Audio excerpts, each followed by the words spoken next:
जिंदगी एक सफर है सुहाना, यहाँ कल क्या हो किसने जाना। जिंदगी एक सफर है सुहाना, यहाँ कल क्या हो किसने जाना।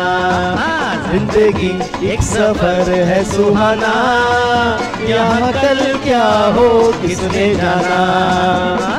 उल्ली उल्ली हुई। गुड इवनिंग जी, good evening, good evening, good evening भाई, गुड इवनिंग। की हाल चाल जी? वधिया हो सारे? तंदुरुस्त हो? फैमिली वधिया है? सब दी। बच्चा कहता सर हम तो डांस करने लग गए थे, अपना गाना बंद कर दिया हमारा। अब डांस करने के लिए थोड़ा चलाया था, नाले को माहौल बनाने के लिए चलाया था कि हाँ भाई एक बार माहौल बन जाए, पूरी क्लास से एकदम एनर्जी के साथ यहाँ पे बैठ जाए और फिर हम कस्टम की रिवीजन स्टार्ट करें। ठीक है नी? तो फाइनली आज हमारी कस्टम की रिवीजन क्लास नंबर 5 आज हम स्टार्ट करने जा रहे हैं। वैसे मैं रिवीजन क्लास का नाम नहीं दूंगा, मैं ये बोलूँगा रेगुलर क्लास नंबर 5 आज हम स्टार्ट करने जा रहे हैं। 4 लेक्चर हमारे कंप्लीट हो चुके हैं जी। आज हमारा लेक्चर नंबर 5 सबसे इंपॉर्टेंट लेक्चर है। आज हमें कस्टम में वैल्यूएशन का चैप्टर स्टार्ट करना है। आज हमारा ख़त्म नहीं हो पाएगा, बट हाँ आज हमारा मेजर पोर्शन खत्म हो जाएगा, बाकी कल कंप्लीट करेंगे। और मैंने एग्जीक्यूटिव वाले बच्चों को बोला था कि आपके 6 लेक्चर लगेंगे, नहीं आपके 7 लेक्चर कम से कम लगेंगे जी। ठीक है, क्योंकि जो हमारी स्पीड चल रही है तो मुझे लग रहा है कम से कम 7 लेक्चर लगेंगे, बट कोई दिक्कत वाली बात नहीं है सर। 7 लेक्चर लगा लेना, 1 लेक्चर आपको और आना पड़ेगा मेरे लिए। ठीक है जी, बट हाँ 7 लेक्चर के बाद आपके पूरे टॉपिक्स जो होंगे एग्जीक्यूटिव लेवल के वो सारे खत्म हो जाएंगे। देन फिर आपके जो भी लेक्चर होंगे वो सिर्फ और सिर्फ प्रोफेशनल वाले बच्चों के लिए होंगे जी। ठीक है, और स्टार्ट करें क्लास। लोरी इधर देखो ध्यान से। अब लास्ट क्लास में हमने अभी तक क्या क्या कंप्लीट किया था? लास्ट क्लास में मेरे ख्याल से हम इंपोर्ट प्रोसीजर कंप्लीट कर चुके थे, और गुड्स इन ट्रांजिट और गुड्स इन ट्रांसशिपमेंट वाला केस वो भी हम कंप्लीट कर चुके थे। तो आज मैंने कहा था कि हमें कस्टम की ना वैल्यूएशन स्टार्ट करनी है। ठीक है जी। अब इस वैल्यूएशन के चैप्टर को स्टार्ट करने से पहले ना, इस वैल्यूएशन के चैप्टर को स्टार्ट करने से पहले मैं चाहता हूँ कि 2 मिनट हम फटाफट से रिविजन कर लें। और ये नोट्स मैंने टेलीग्राम चैनल पर डाल दी हैं, टेलीग्राम चैनल से डाउनलोड कर लेना। अगर मैं कुछ एडिशनल बातें यहाँ पे लिखवाता हूँ वो आप साथ साथ ना लिख लेना। वैसे मेजर बातें उस नोट्स में लिखी हुई हैं, बट अगर मान लो 1-2 एग्जांपल हैं जो मैंने एडिशनल करवाए हैं, वो एडिशनल एग्जांपल आप बाद में कर लेना जी। ठीक है, इधर सुनो ध्यान से। अच्छा, अभी तक हमने क्या क्या रिवाइज किया है एक बार फटाफट चेक कर लेते हैं। नहीं, लास्ट क्लास में मेरे ख्याल से हमने गुड्स इन ट्रांजिट और गुड्स इन ट्रांसशिपमेंट वाला केस किया था। अगर मैं गुड्स इन ट्रांजिट की बात करूंगा तो फटाफट से चैट बॉक्स में लिख के बताओ। गुड्स इन ट्रांजिट वाले केस में क्या था कि गुड्स इन ट्रांजिट वाले केस में था कि अगर एक जगह से दूसरी जगह पे सामान जाना है और अगर वेसल सेम होगा उसको हम क्या बोलेंगे? गुड्स इन ट्रांजिट बोलेंगे। और अगर दूसरा वेसल सामान आगे लेके जाएगा उसको हम क्या बोलेंगे? गुड्स इन ट्रांसशिपमेंट वाला केस बोलेंगे। इंपोर्ट प्रोसीजर में सेक्शन नंबर 29 हो गया, 30 हो गया, 31 हो गया, 32 हो गया, 33 हो गया, 34 हो गया, 35 हो गया, 36 हो गया। फिर हमारा सामान इंडिया के कस्टम पोर्ट पे आ गया। इंडिया के कस्टम पोर्ट पे अगर सामान मुझे क्लियर करवाना है उस केस में क्या प्रोविजन फॉलो करेंगे? पहले बिल ऑफ एंट्री फाइल करेंगे। बिल ऑफ एंट्री फाइल करने की टाइम लिमिट होगी। अगर टाइम पे बिल ऑफ एंट्री फाइल नहीं करोगे तो लेट फीस आपको देनी पड़ेगी। लेट फीस कैसे कैलकुलेट करेंगे उसके एग्जांपल हमने किए थे। फिर मैंने कहा था कि बिल ऑफ एंट्री फाइल करोगे, सेल्फ असेसमेंट करोगे, आप टैक्स पे करोगे। अगर सेल्फ असेसमेंट आपने सही की है तो आप सेम डे टैक्स पे कर दोगे। अगर सेल्फ असेसमेंट सही नहीं है फिर डिपार्टमेंट क्या करेगा? रीअसेसमेंट करेगा। जब वो बिल ऑफ एंट्री रिटर्न करेगा उसके अगले दिन के एंड तक आपको पेमेंट करनी होगी। कुछ केस में डेफर पेमेंट भी होती है। ये सारी बातें हमने कंप्लीट की थी। और अगर पेमेंट आप टाइम पे नहीं करोगे फिर 15% पर एनम का क्या लगेगा? इंटरेस्ट। और इंटरेस्ट कैसे कैलकुलेट करेंगे उसका एग्जांपल भी हमने कल की क्लास में कंप्लीट कर लिया था। तो ये सारी बातें कंप्लीट करने के बाद ना और फाइनली सबसे मेन चैप्टर जो कस्टम का है, उम्मीद करूंगा जितने बच्चे सामने बैठे हैं चाहे आपने कस्टम पहले पढ़ा है या आपने नहीं पढ़ा, आपकी जानकारी के लिए बता दूं सर ये चैप्टर दोनों के लिए मोस्ट इंपोर्टेंट है। आप पिछले कितने ही अटेम्प्ट उठा के देख लेना, मैं कह रहा हूं कितने ही अटेम्प्ट उठा के देख लेना, ऐसा सिंगल अटेम्प्ट भी आपको देखने को नहीं मिलेगा जब इसमें से क्वेश्चन ना बना हो। मतलब 100% क्वेश्चन बनेगा। प्रोफेशनल वाले बच्चे लिख लें एक क्वेश्चन बना हुआ है प्रैक्टिकल 5 नंबर का। एग्जीक्यूटिव वाले बच्चे लिख लें कम से कम 1 से 2 क्वेश्चन आपके एग्जाम के अंदर बन चुके हैं इस चैप्टर में से, और क्वेश्चन बहुत बढ़िया बनेंगे, टेक्निकल बनेंगे। मैं कह रहा हूं मुश्किल से मुश्किल क्वेश्चन कोई भी बन जाए आज की क्लास के बाद और कल की क्लास के बाद ना सारे क्वेश्चन हम सोल्व कर पाएंगे। इधर सुना ध्यान से। पहले एक बार ना इसका मीनिंग समझते हैं कि वैल्यूएशन के अंदर हमें करना क्या है और वैल्यू हमें निकालनी क्यों है। सर एक बात मैंने सोच के बताओ, याद करो जब मैंने जीएसटी की बातें की थी तो जीएसटी में ना आपको वैल्यू निकालना मैंने सिखाया था।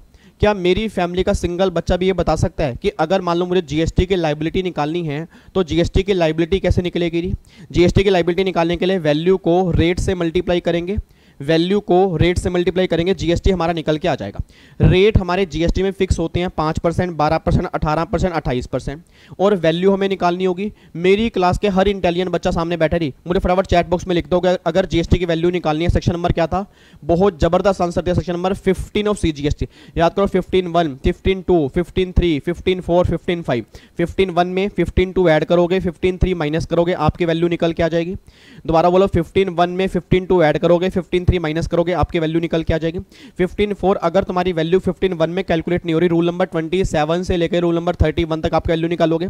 15(5) में कुछ स्पेशल केस होंगे जहां पे वैल्यू निकालने के अलग तरीके होंगे। रूल नंबर 32 जो हमने क्लास में कंप्लीट किया, वो सारी की सारी बातें 15(5) में आती हैं। बच्चा कह रहे सर हम कर तो कस्टम रहे हैं, फिर आप जीएसटी को लिंक क्यों कर रहे हो? उसका एक रीजन है, क्योंकि जो वैल्यू हमने वहां पे निकालनी सीखी ना, इसी तरह का कुछ तरीका का कस्टम के अंदर भी होगा। अब मेन मुद्दा निकल के आ रहा है कि अगर मान लो मुझे कस्टम ड्यूटी निकालनी है, सर एक बात मैंने सोच के बोलना, मान लो मेरा सामान इंडियन कस्टम पोर्ट पे पड़ा हुआ है। अब जब मेरा सामान इंडियन कस्टम पोर्ट पे पड़ा हुआ है तो मुझे यहाँ पे बिल ऑफ एंट्री फाइल करनी है, और जब बिल ऑफ एंट्री फाइल करूंगा तो सेल्फ असेसमेंट करनी होगी। सेल्फ असेसमेंट के टाइम पर मुझे क्या निकालनी होगी? वैल्यू निकालनी होगी। क्योंकि अगर रेट मुझे पता है, देखो रेट तो आपको पता होंगे, रेट के बारे में क्या करेंगे? जो भी सामान आपने इंपोर्ट किया होगा, शेड्यूल 1 में जाओगे, इंपोर्ट ड्यूटी के रेट देख लोगे। अगर सामान एक्सपोर्ट किया होगा, शेड्यूल 2 में जाओगे, एक्सपोर्ट ड्यूटी के रेट देख लोगे। जो भी रेट वहां पे दिए होंगे उसके बेस पे आप ड्यूटी लगा दोगे। दिक्कत उसमें नहीं है, दिक्कत यह है कि वैल्यू कैसे निकालनी। तो सबसे मेन मुद्दा ये निकल के आ रहा है कि जब मैंने सामान बाहर से इंपोर्ट किया, अब जब मुझे उस सामान की पेमेंट करनी है तो मुझे वैल्यू निकालनी पड़ेगी। अब अगर मुझे वैल्यू निकालनी पड़ेगी, रेट हमें पता है, तो गवर्नमेंट कहते हैं वैल्यू निकालने के लिए प्रोविजन तुम्हें कौन से फॉलो करने पड़ेंगे, वो सारी बातें तुम्हें यहां पे देखनी है। अच्छा अब एक बात मुझे सोच के बताना, सोच के बताओ। अब जब मुझे वैल्यू निकालनी पड़ेगी इंपोर्ट वाले केस में, और जब मुझे पेमेंट करनी पड़ेगी, तो वो पेमेंट कैसे होगी? रुपीज में होगी या डॉलर में होगी? ऑब्वियस बात है, पेमेंट किस में होगी? डॉलर में होगी। सर एक बात बताओ, बाहर वाला पर्सन जब भी मुझसे डिमांड करेगा वो क्या बोलेगा? वो ये बोलेगा ये पावर बैंक जो है ये $50 का है। सर वो तो ये बात करेगा ना, वो तो जो कल हमने एग्जांपल लिया, हमने एग्जांपल में कह दिया कि 1500 वाला पावर बैंक जो है, 4000 वाला पावर बैंक जो 500 रुपए का मिल रहा है, 800 रुपए का मिल रहा है। अब वो तो हमने रुपीज में बोल दिया, बट इमेजिन करना जब मैं बाहर वाले सप्लायर से, सेलर से कोई भी सामान लूंगा, वो क्या बोलेगा जी ये पावर बैंक $50 का है जी, ये कैलकुलेटर $100 का है, ये सेल पड़ेंगे $20 के। मतलब बातें किस में करेगा? वो फॉरेन करेंसी में करेगा। अब जब वो बातें फॉरेन करेंसी में करेगा, हमें ड्यूटी पे करनी होगी रुपीस में। सर बहुत ध्यान सुना, मैं दोबारा बोल रहा हूं, इमेजिन करके चलोगे कस्टम बिल्कुल बच्चों वाली गेम बन जाएगी। रट के चलोगे कस्टम से मुश्किल कुछ भी नहीं है। मैं कह रहा हूं इमेजिन करो आपने बाहर के सेलर से एक सामान परचेस करना है, आपने कहा भैया भैया एक ना मेरे को रिमोट देना है, रिमोट दे दो। तो वो क्या बोलेगा? ये रिमोट $50 का है। अब अगर ये रिमोट $50 का है तो पहला काम क्या करना पड़ेगा? इस डॉलर को मुझे रेट ऑफ एक्सचेंज से मल्टीप्लाई करके रुपीज में कन्वर्ट करना पड़ेगा। अगर रुपीज में कन्वर्ट करूंगा तभी तो रेट ऑफ ड्यूटी लगेगा और तभी ड्यूटी निकल के आएगी। तो मेन सबसे पहले मुद्दा क्या निकल के आ रहा है? सबसे पहला मुद्दा ये निकल के आ रहा है कि रेट ऑफ एक्सचेंज हम क्या लेंगे, रेट ऑफ एक्सचेंज हम क्या लेंगे, और दूसरा पॉइंट ये निकल के आ रहा है कि रेट ऑफ ड्यूटी हम क्या लेंगे। मैं दोबारा बोलूंगा जी, रेट ऑफ एक्सचेंज हम क्या लेंगे, पहला पॉइंट ये निकल के आ रहा है। फिर सेकंड पॉइंट ये निकल के आ रहा है कि रेट ऑफ ड्यूटी हम क्या लेंगे, क्योंकि जब तक हमें यही पता नहीं होगा हमारी कस्टम ड्यूटी निकल के ही नहीं आएगी। तो पहली बात तो ये क्लियर करो जी, जो हम वैल्यू का चैप्टर स्टार्ट करने जा रहे हैं, अगर हमें जीएसटी, अगर हमें कस्टम ड्यूटी निकालनी है, हमें एक तो वैल्यू निकालनी आनी चाहिए, एक रेट ऑफ ड्यूटी पता होना चाहिए। अगर वैल्यू को ड्यूटी से मल्टीप्लाई करेंगे तभी जाके हमारी वैल्यू निकल के आएगी, तभी जाके हमारा कस्टम ड्यूटी निकल के आएगी, नहीं तो कस्टम ड्यूटी निकल के नहीं आएगी। अब यहाँ पे एक बार चेक करना जी, अब इस चैप्टर में ना, इस चैप्टर में 3 टर्म्स आपकी सबसे इंपॉर्टेंट हैं जो ऑलरेडी हम पहले भी कर चुके हैं। याद करो, आपको मैंने 4 प्राइस बताए थे। मेरी फैमिली का कोई बच्चा बताते 4 प्राइस कौन कौन से थे, एक बार चैट बॉक्स में लिखो रही। मैं तो कह रहा हूं अब हर बच्चा लिखना स्टार्ट कर दे बस। सर जितना लिखोगे उतना याद होगा, जितना लिखोगे उतना याद होगा। लिख लिख के पागल हो जाओ जी, मैं कह रहा हूं लिख लिख के पागल हो जाओ। कह दो जी मेरे को सारा कुछ याद हो गया। फटाफट से बोलना 4 प्राइस कौन कौन है। एक तो एक्स फैक्ट्री प्राइस हो गया, कम ऑन यार लिखना स्टार्ट करो। एक एक्स फैक्ट्री प्राइस हो गया, एफएस प्राइस हो गया, एफओबी प्राइस हो गया, सीआईएफ प्राइस हो गया।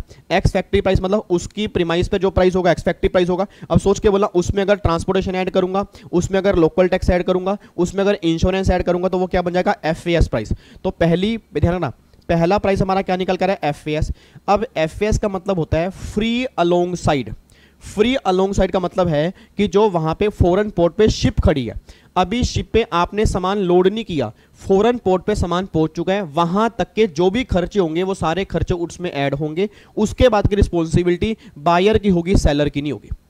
मतलब अगर सेलर ने एफएएस प्राइस पर सामान बेचा है, मेरी पूरी फैमिली आंसर देगी नहीं। अगर सेलर ने, मतलब बाहर वाले पर्सन ने, उसने बोला जी मैं सामान भेज रहा हूं एफएएस प्राइस पर, एफएएस का मतलब कि मेरी रिस्पॉन्सिबिलिटी इस सामान को फॉरेन पोर्ट तक लेके जाने की है, उसके बाद की रिस्पॉन्सिबिलिटी सारी तुम्हारी है, इसको बोलते हैं एफएएस प्राइस। अगर वो बोले मैं तुम्हें सामान भेज रहा हूं एफओबी प्राइस पर, मतलब उसने मुझे सामान बेचा एफओबी प्राइस पर, मतलब लोडिंग करने के बाद, मतलब फॉरेन शिप पे, मतलब फॉरेन पोर्ट पे जो वेसल है उस पे लोडिंग करने के बाद तक की उसके लोडिंग करने तक की रिस्पॉन्सिबिलिटी सेलर की है, उसके बाद की रिस्पॉन्सिबिलिटी सारी इंपोर्टर की है। इसको बोलते हैं एफओबी। एफओबी कैसे निकलता है? अगर एफएएस में लोडिंग खर्चे ऐड कर दूंगा तो क्या निकल के आएगा? एफओबी निकल के आएगा। और अगर वो ये बोले कि मैंने सामान बेचा सीआईएफ वैल्यू पर, तो फिर क्या होगा? जहां इंडियन पोर्ट है वहां तक के सारे खर्चे सीआईएफ वैल्यू में ऐड होंगे, वहां तक की रिस्पॉन्सिबिलिटी सेलर की होगी। बस ये बात ध्यान देना जी। अब एक बार चेक करना, देखो यहाँ पे मैंने क्या लिखा हुआ है, वैसे ऑलरेडी हम पहले समझ चुके हैं बट एक बार फिर भी देखो मैंने यहाँ पे लिख दिया जी। एक बार चेक करना, free alongside price. Free alongside का मतलब है under FAS contract seller is required to deliver the goods alongside ship. Alongside ship का मतलब क्या है? शिप के साइड तक सामान रखना। मतलब शिप ये खड़ी है, यहाँ पे सामान पड़ा है, मैंने लोडिंग नहीं की, शिप के साथ ही सामान पड़ा है विदाउट लोडिंग, उसको बोलते हैं FAS. All expenditure till goods reach alongside ship to be borne by seller, seller borne करेगा। Post that complete risk of the goods transfer to buyer he is required to load goods and bear all the expenditure. मतलब उसको ही load करवाना पड़ेगा, उसको ही अगले सारे खर्चे beer करने पड़ेंगे। ये बातें यहाँ पे निकल के आती हैं। फिर एक आएगा एफओबी। देखो ये एफओबी मैंने क्या रखा है, अब यहाँ पे एफएएस के अंदर मैंने क्या बोला, यहाँ से एक्सपोर्टर की प्रीमाइस से यहाँ सामान पहुँच गया, ये निकल गया एफएएस।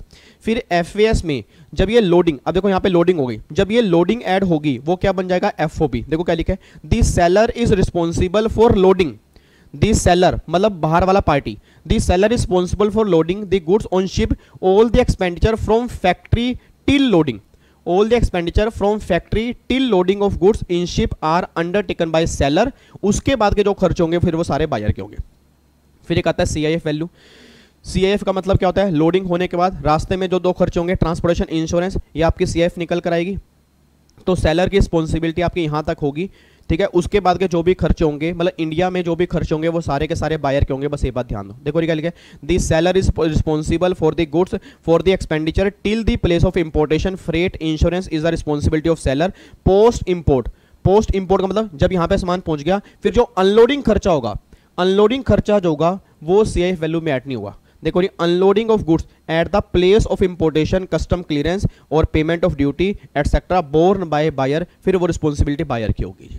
तो सर बस ये ध्यान रखना, वैसे 4 प्राइस होते हैं, 3 प्राइस आपके मेन होते हैं, एफएएस प्राइस हो गया, एफओबी हो गया और सीआईएफ हो गया। आपको मैंने पहले भी कहा था ये प्राइस हमारे लिए मेन क्यों है, क्योंकि अगर हम सामान को एक्सपोर्ट करेंगे, हेलो सीधे होके बैठो, बिल्कुल बिल्कुल सीधे होके बैठो। अगर हम सामान को एक्सपोर्ट करेंगे तो एक्सपोर्ट ड्यूटी लगेगी एफओबी प्राइस पर, अगर हम सामान को इंपोर्ट करेंगे तो इंपोर्ट ड्यूटी लगेगी सीआईएफ प्राइस पर। बस ये बात ध्यान देना। तो आज हमें एक्चुअल में ना इंपोर्ट ड्यूटी कैलकुलेट करना सीखना है, आज हमें एक्चुअल में वैल्यू निकालना सीखना सर। और मैं गारंटी दे रहा हूँ सर, वैल्यूएशन का चैप्टर बच्चे सही ढंग से नहीं पढ़ते और कंफर्म जब क्वेश्चन बनता है बच्चे वहाँ गलती करके आते हैं। मेरी आपसे बस एक प्रार्थना है कि ये लेक्चर और अगले वाला लेक्चर बड़ी शिद्दत से सुन लेना सर, बड़ी शिद्दत से। आप मुश्किल से मुश्किल क्वेश्चन उठा के देख लेना वैल्यूएशन का, आप बिल्कुल ईजी सोल्व कर पाओगे जी। बस रिस्पॉन्सिबिलिटी आपकी है कि आपने 3 घंटे बस यहाँ पे ध्यान देना है, 1.5 घंटा आज और 1.5 घंटा अगली क्लास में जी, ठीक है।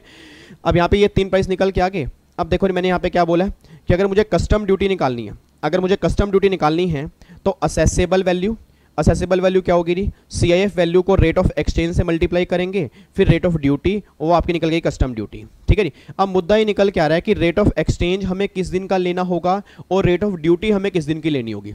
एक बच्चा कहता है सर ऐसा क्वेश्चन क्यों पूछ रहे हो कि रेट ऑफ एक्सचेंज हमें किस दिन का लेना है और रेट ऑफ ड्यूटी हमें किस दिन की लेनी है। मैं आपसे क्वेश्चन पूछता हूँ, एक बात मैंने सोच के बताना जी, एक बात मैंने सोच के बताओ जी।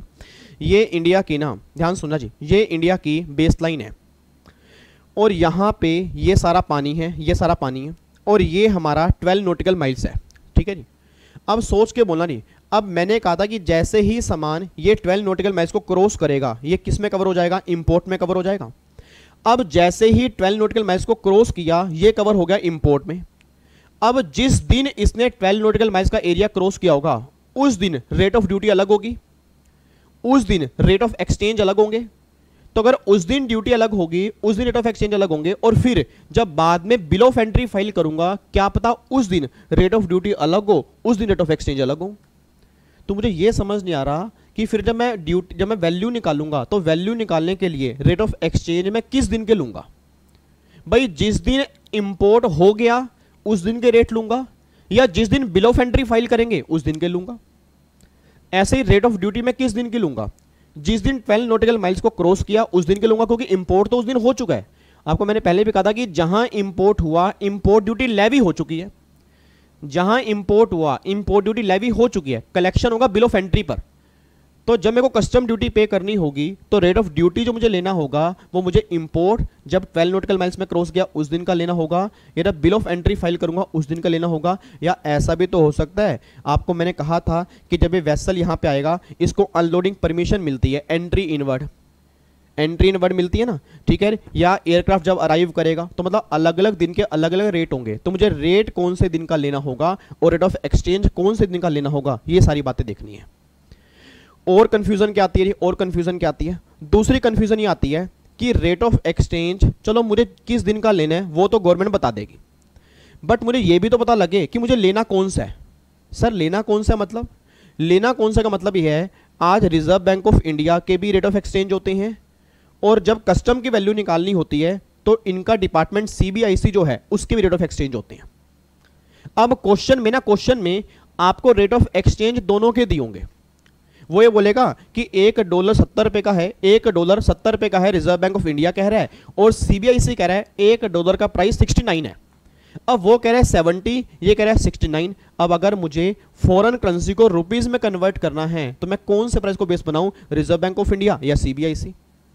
अब सुना ध्यान से, कहना क्या चाह रहा हूं, गवर्नमेंट कह रही है मेरे बच्चे, मेरे नोनू, मेरे बाबू, मेरे सोना, कि जब तुम्हें वैल्यू निकालनी होगी तो वैल्यू निकालने के लिए जो CBIC का रेट होगा वो तुम फॉलो करोगे।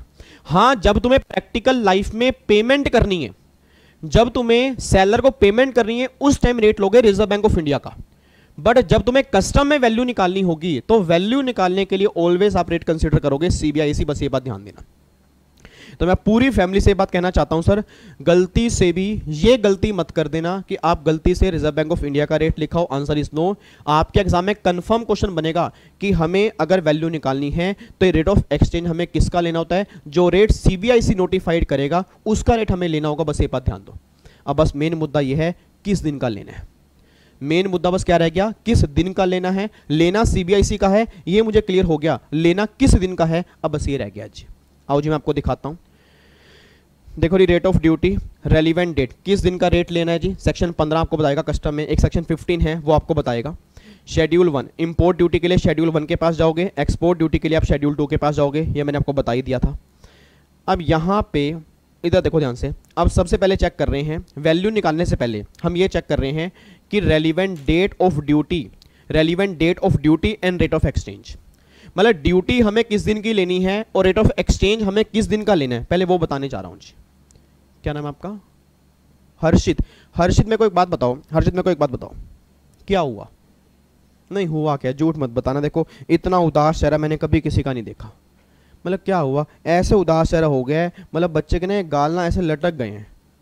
कह रहा सर क्या कई बार ना समझ नहीं आता, क्या यही जिंदगी है? हर्षित यही जिंदगी है? अभी तो मैंने कहा जिंदगी एक सफर है सुहाना, यहाँ कल क्या हो किसने जाना। तो खुश रहा करो यार। देखो अगर खुश रहोगे ना, मैं सही बता रहा हूं, देना कस्टम भी बढ़िया समझ में आएगा, लाइफ कितनी बढ़िया कटेगी। तो सिंपल सी बात है, एंजॉय किया करो हर चीज में, हर चीज में एंजॉय करना सीखो। बिना बात के ना परेशान मत रहा करो। और ये परेशानी एक्चुअल में होती है दिमाग से, सही बता रहा हूं। अगर दिमाग हमारा थका हुआ होगा, हमें लगेगा हमारा शरीर थका हुआ है। अगर यहां से कहोगे नहीं मैं बिल्कुल सही हूं, देखना कितना पढ़ने में मजा आएगा। तो थोड़ा सा मोटिवेट रहा करो, इंटरनल मोटिवेशन लेके आओ अपना, ठीक है। चेहरा स्माइल पास करो, करो करो करो करो। माय गॉड, इधर देखो ध्यान से अब। हाँ जी, अब सुना ध्यान से। अब बच्चा ये बात कह रहा है सर रेट ऑफ ड्यूटी हमें किस दिन का लेना है वो आप हमें बताने जा रहे हो, रेट ऑफ एक्सचेंज हमें किस दिन का लेना है वो आप हमें बताने जा रहे हो, वैल्यू कैसे निकालेंगे मैं कहा वो बातें बाद में करेंगे, पहले अभी हमारा मेन मैटर है कि रेट ऑफ एक्सचेंज हमें किस दिन का लेना है और रेट ऑफ ड्यूटी हमें किस दिन की लेनी है। एक बच्चा कह रहा है सर ये बातें तो हम समझ लेंगे बट हमें ना ये समझ नहीं आ रहा, रेट ऑफ एक्सचेंज वाली बात जो आपने बताई थी ना वो हमें थोड़ी समझ में नहीं आ रही। अगर आपके पास मतलब थोड़ा सा अगर आपको लगता है कि मुझे बता देना चाहिए तो प्लीज़ आप बता दो, मैं दोबारा बता देता हूँ जी। इधर सुना, मैं ध्यान से कहना क्या चाह रहा हूँ। इमेजिन करो, पहली बात यहाँ थ्योरेटिकल मत पढ़ो, इमेजिन करो। इमेजिन ये करो जैसे मान लो एक सप्लायर है बाहर का, एक सप्लायर बाहर का है, एग्जाम्पल है यूएसए का सप्लायर है, यूएसए का सप्लायर है। अब यूएसए का सप्लायर है, मान लो मिस्टर जेम्स है, मान लो मैं बाहर का सप्लायर हूँ, मैं बाहर रहता हूँ। मेरी दुकान किसकी है? मेरी दुकान मान लो पावर बैंक की है, ये मेरे हाथ में पावर बैंक है, पावर बैंक की है। अच्छा, एक दुकान यूएसए में पावर बैंक की है, एक दुकान इंडिया में पावर बैंक की है। और मान लो एक बायर यहाँ पे, एक बायर यहाँ पे। अब जब वो इंडिया वाले बायर से, इंडिया वाले सेलर से पूछेगा, ध्यान सुना, इंडिया वाले सेलर से पूछेगा कि भैया भैया ये पावर बैंक कितने का है, तो इंडिया वाला सेलर क्या बोलेगा कि भाई ये $50 का है। सोच बोला, इंडिया वाला सेलर क्या बोलेगा? बातें डॉलर में करेगा या बातें रुपीस में करेगा? बातें रुपीस में करेगा। क्यों? क्योंकि वो इंडिया का है, इंडियन करेंसी की बात करेगा। और अगर वही इस बायर ने उस मिस्टर जेम्स से बोला, उस मिस्टर जेम्स से पूछा, हेलो जेम्स, जेम्स ये अपना ये पावर बैंक कितने रुपए का है? ध्यान सुना, हाउ मच पावर बैंक? तो वो बोलेगा, ध्यान सुना, वो कहता नहीं, मान लो $45 लगेगा, $45। अब सोच के बोलना जी, उसने बोला $45, उसने बोला $45। अब मैंने क्या किया? पावर बैंक इंपोर्ट कर लिया। अब जब मैंने पावर बैंक इंपोर्ट किया तो उस केस में $45 की मैंने पेमेंट कर दी रुपीस में कन्वर्ट करके। अब जब मुझे उस डॉलर को रुपीस में कन्वर्ट करना है तो मुझे क्या चाहिए होगा? रेट ऑफ एक्सचेंज चाहिए होगा ना, बस उसी की तो बात कर रहा हूं। तो सर घबराओ मत, ये रेट ऑफ एक्सचेंज किसकी बात कर रहा हूं? सिंपल सा प्रैक्टिकली सोचो कि जब भी हम कोई सामान बाहर से लेकर आ रहे हैं वो वैल्यू होगी डॉलर में। जब उस डॉलर को या किसी फॉरेन करेंसी में होगी, मान लो पाउंड्स में होगी, येन में होगी, किसी फॉरेन करेंसी में होगी, जब उस करेंसी को मुझे रुपीस में कन्वर्ट करना पड़ेगा तो कैसे कन्वर्ट करना पड़ेगा वो देखने जा रहे हैं। यस, समझ गए, अब समझ गए आप। बहुत सारे बच्चे कह रहे हैं सर ये तो वैसी बातें हो गई जैसे जीएसटी में आपने रूल नंबर 32 कराया था कि फॉरेन करेंसी एक्सचेंज वाला। यस, वही बातें चल रही हैं, मतलब वही बातें चल रही हैं कि अगर आपने कोई सामान इंपोर्ट किया आपको पेमेंट करनी होगी रुपीस में। उस अब देखो डॉलर, उसने बोला $50, अब $50 या $100 या $200 उसको रुपीस में कन्वर्ट करने के लिए हमें क्या रेट ऑफ एक्सचेंज लेना है वो गवर्नमेंट बताने जा रही है जी। आओ जी एक बार देखो जी,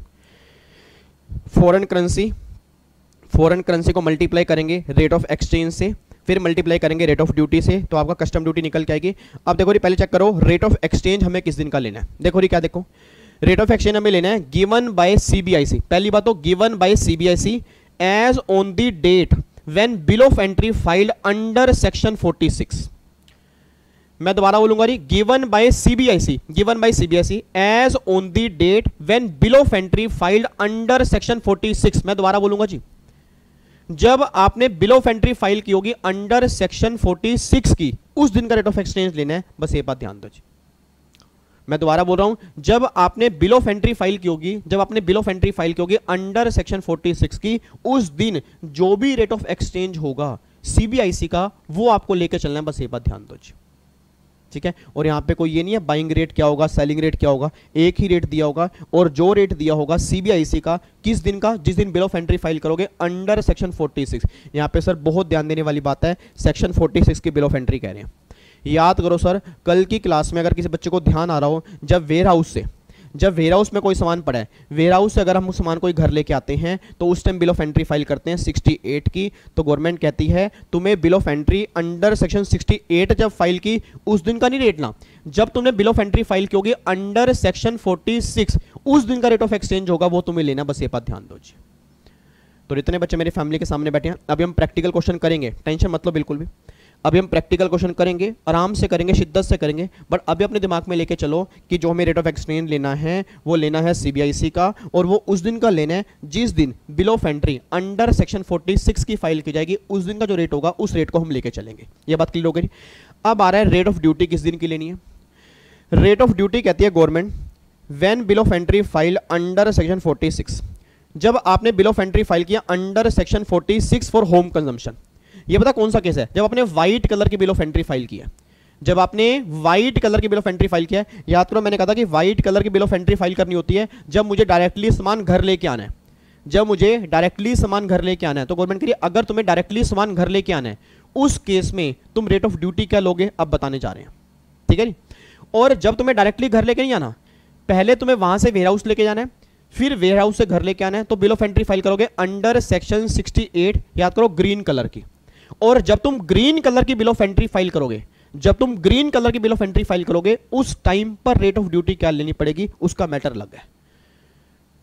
तो मेरे टमाटरी कलर के बच्चे जितने सामने बैठे हैं जी, वो एक बात कान खोल के सुन लें। अगर आपने बिल ऑफ एंट्री फाइल किया डायरेक्टली होम कंजम्पशन वाली 46 वाली, तो रेट ऑफ ड्यूटी अलग कर लेंगे। और अगर आपने वेयर हाउसिंग से आप घर लेके आ रहे हो, ग्रीन कलर की बिल ऑफ एंट्री फाइल की है, तो रेट ऑफ ड्यूटी आप अलग लोगे। अब जी पहले देखते हैं, अगर डायरेक्टली मैं सामान घर लेके आऊंगा उस केस में क्या होगा।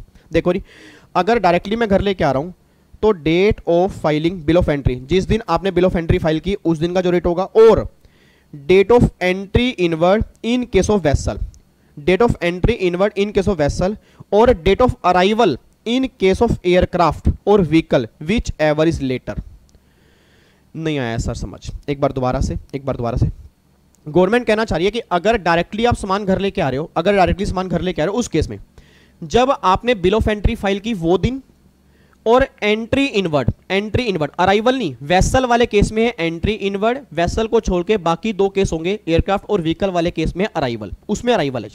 मैं दोबारा बोल रहा हूं, एयरक्राफ्ट और व्हीकल वाले केस में अराइवल की डेट है, वेसल वाले केस में एंट्री इनवर्ड की डेट है। तो दो डेट होगी, कौन कौन सी, बिल ऑफ एंट्री, और वेसल वाले केस में entry inward whichever is letter.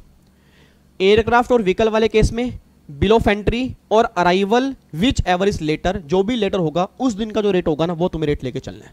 बच्चा कहता है हमें तो लग रहा है ये ना सर गलत नहीं लिखा हुआ, क्योंकि बिल ऑफ एंट्री तो हमेशा आने के बाद ही फाइल की जाती है ना। मेरे बच्चा, मेरे नोनू, मेरे सोनू, मेरे बाबू, एक बात बताओ, नालायक को याद करो, मैंने कल भी कहा था prior bill of entry file कर सकते हो आप बिल ऑफ एंट्री पहले भी फाइल कर सकते हो। अब जिन केस में आपने पहले बिल ऑफ एंट्री फाइल कर दी है, तो गवर्नमेंट कह रही है उस केस में आपको रेट फिर बिल ऑफ एंट्री का नहीं लेना, फिर आपको लेना एंट्री इनवर्ड वेसल वाले केस में, अराइवल लोगे एयरक्राफ्ट वाले केस में। हाँ, अगर आपने बिल ऑफ एंट्री बाद में फाइल की है, अगर आपने बिल ऑफ एंट्री बाद में फाइल किया, अराइवल पहले हो चुका है, एंट्री इनवर्ड पहले है, फिर बिल ऑफ एंट्री के दिन का रेट लोगे, बस ये बात ध्यान देना चाहिए।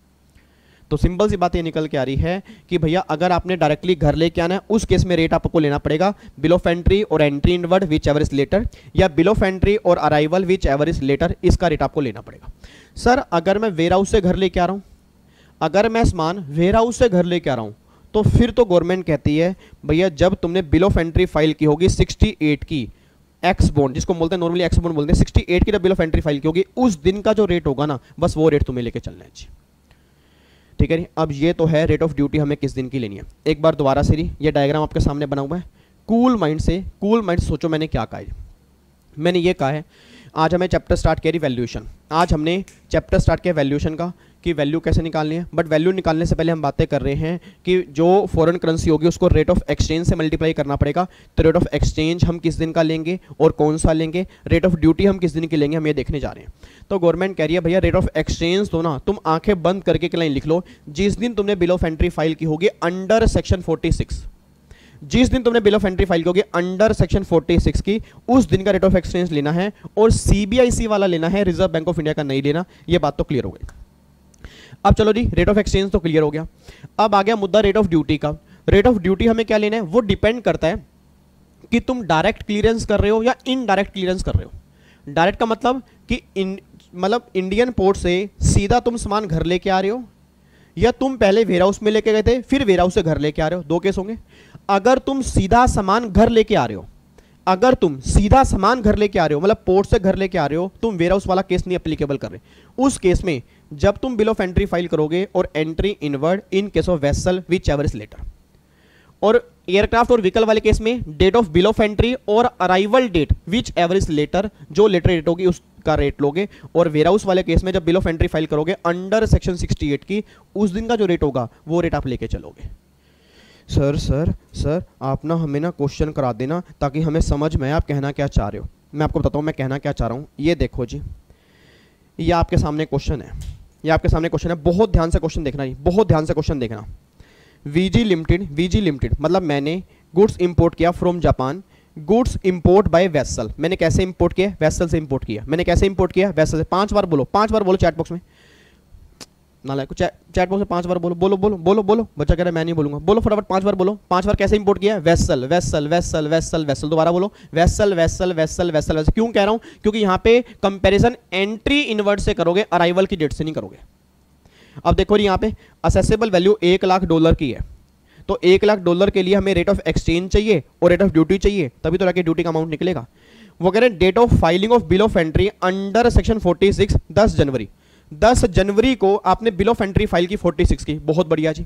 अच्छा ओहो, ये डेट तो मेरे किसी काम की है ही नहीं, काट देता हूँ। ये डेट तो मेरी किसी काम की है ही नहीं, काट देता हूँ। ये डेट तो मेरे किसी काम की है ही नहीं, काट देता हूँ। बच्चा कह रहे सर मार खानी है आपने। मैंने कहा नहीं। कहता ये डेट हमारे काम की है। फिर याद करो सर, रेट ऑफ एक्सचेंज हम इसी दिन का लेते हैं जिस दिन बिल ऑफ एंट्री फाइल करेंगे 46 की, उस दिन का सीबीआईसी का जो रेट ऑफ एक्सचेंज होगा वही तो लेंगे।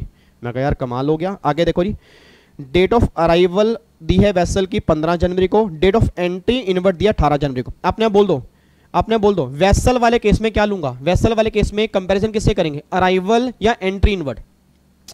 मेरे बच्चे, मेरे नोनू, मेरे सोनू बोलो ना, वेसल वाले केस में क्या लेंगे, अराइवल लेंगे या एंट्री इनवर्ट लेंगे? एंट्री इनवर्ट लेंगे। तो अपने बोल दो अराइवल तो मैं यहां से काट ही दूं। अब ये एंट्री इनवर्ट 18 जनवरी और बिल ऑफ एंट्री 10 जनवरी, विच एवरेज लेटर क्या बन गया 18 जनवरी। मतलब रेट लेना पड़ेगा 18 जनवरी का, रेट ऑफ एक्सचेंज हमें लेना पड़ेगा 10 जनवरी का। यार सर क्या कह रहे हो आप? मैं क्या कह रहा हूं, मैं क्या कह रहा हूं बताओ। Rate of exchange, rate of exchange तो हमें लेना ही बिल ऑफ एंट्री के दिन का है, मतलब उसमें कोई कंपैरिजन नहीं करना। मेरी फैमिली का हर बच्चा ये बात ध्यान दे, रेट ऑफ एक्सचेंज में कोई कंपैरिजन नहीं करना। रेट ऑफ एक्सचेंज तो हमें लेना ही बिल ऑफ एंट्री का है, जब बिल ऑफ एंट्री फाइल करोगे 46 की, उस दिन का रेट लेना है, ठीक है नहीं। बट रेट ऑफ ड्यूटी कौन से दिन की लेनी है? तो गवर्नमेंट कह रही है जब बिल ऑफ एंट्री फाइल करोगे और एंट्री इनवर्ड विच एवरेज लेटर। अब अगर बिल ऑफ एंट्री 10 जनवरी की है, डेट ऑफ एंट्री इनवर्ड 18 जनवरी का है, तो लेटर क्या बन गया 18 जनवरी बन गया ना। तो भैया रेट ऑफ ड्यूटी लेंगे 18 जनवरी का। अब अपने बोल देना जी, रेट ऑफ ड्यूटी 10 जनवरी की दी हुई है, 15 जनवरी की दी हुई है, 18 की दी हुई है, तो बताओ कौन से दिन का लूंगा जी?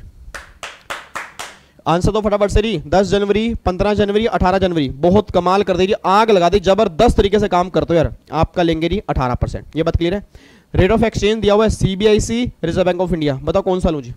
CBIC, Reserve Bank of India. Reserve Bank of India को तो काटा मार दो जी, ये तो क्रॉस कर दो, ये तो लेना ही नहीं है। और ये लेना है 10 जनवरी का, 10 जनवरी का लेना है, तो रेट लेंगे 58 और यहां लेंगे 18। 1,00,000 देखो, 1,00,000 को 58 से मल्टीप्लाई करोगे, 18 से परसेंटेज निकाल दोगे, इतनी आपकी ड्यूटी निकल के आ गई। बताओ है क्या? ऐसे ड्यूटी निकालते हैं सर, ऐसे ड्यूटी निकालते हैं। बताओ इतने गिरे गिरे क्वेश्चन है ना सर, इतने गिरे गिरे क्वेश्चन है, कुछ है ही नहीं, नालायक है बिल्कुल। बताओ जी, कोई दिक्कत, कोई परेशानी, कुछ भी अजीब लग रहा हो जी? इसमें कोई दिक्कत तो नहीं? एक क्वेश्चन और दूं? पक्का पक्का? आओ जी फिर एक क्वेश्चन और लो। इस क्वेश्चन का आंसर दो जी मुझे, इस क्वेश्चन का आंसर दो मुझे। एक मिनट रुको जी, इस क्वेश्चन का आंसर दो मुझे।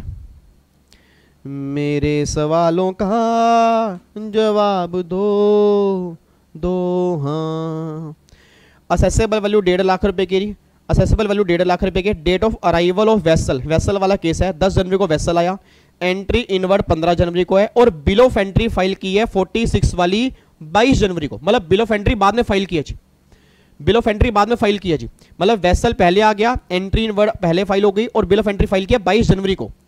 रेट ऑफ ड्यूटी है 10 जनवरी का, 15 का, 22 जनवरी का, 10%, 12%, 18%। रेट ऑफ एक्सचेंज सीबीआईसी का ही दिया हुआ है 59, 60, 61। बताओ जी 1.5 लाख रुपए को, पहले मेरे को ये बताओ रेट ऑफ एक्सचेंज में क्या लूंगा? जल्दी बोलो मेरे बच्चे, रेट ऑफ एक्सचेंज में क्या लूंगा? आंसर आना चाहिए यार।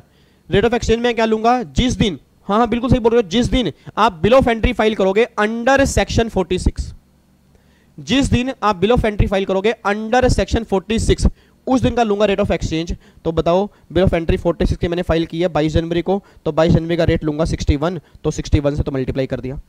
अब जो ये वैल्यू निकल के आएगी उस पर लगाएंगे ड्यूटी। ड्यूटी का रेट कौन सा लेंगे? एंट्री इनवर्ड, क्योंकि वेसल वाला केस है। एंट्री इनवर्ड, जल्दी बोलो, एंट्री इनवर्ड और bill of entry whichever is letter.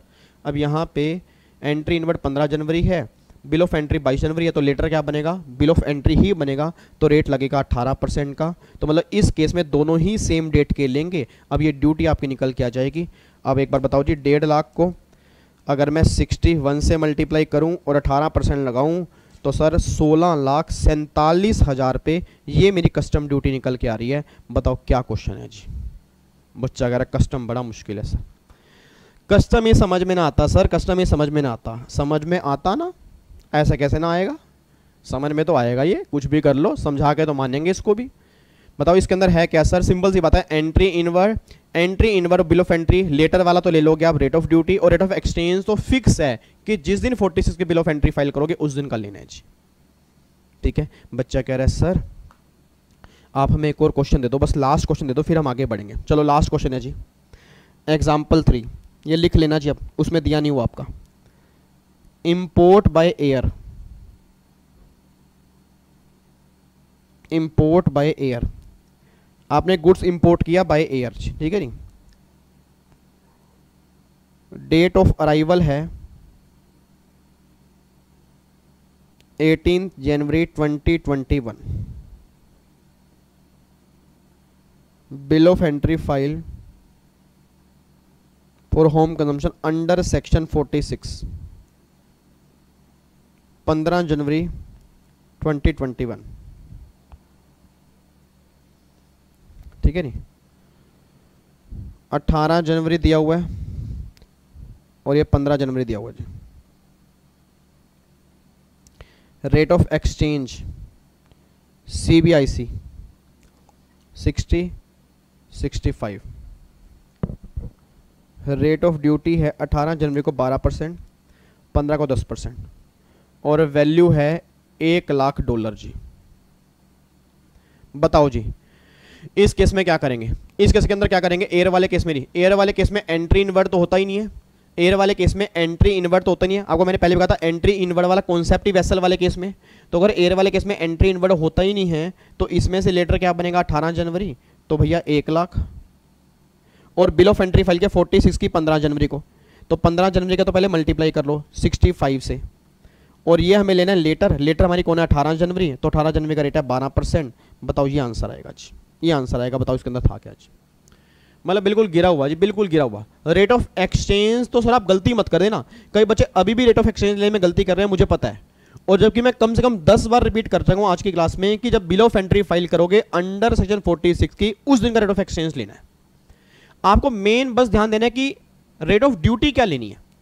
तो रेट ऑफ ड्यूटी में देखना पड़ेगा, अगर वेसल वाला है तो फिर बिल ऑफ एंट्री और entry inward whichever is later, और अगर वही एयरक्राफ्ट या व्हीकल वाला है फिर अराइवल और bill of entry whichever is later. बस ये बात ध्यान देना चाहिए, ठीक है जी। ये 3 क्वेश्चन मैंने करवा दिए जी, उम्मीद करूंगा इसमें आपको कोई दिक्कत नहीं होनी चाहिए।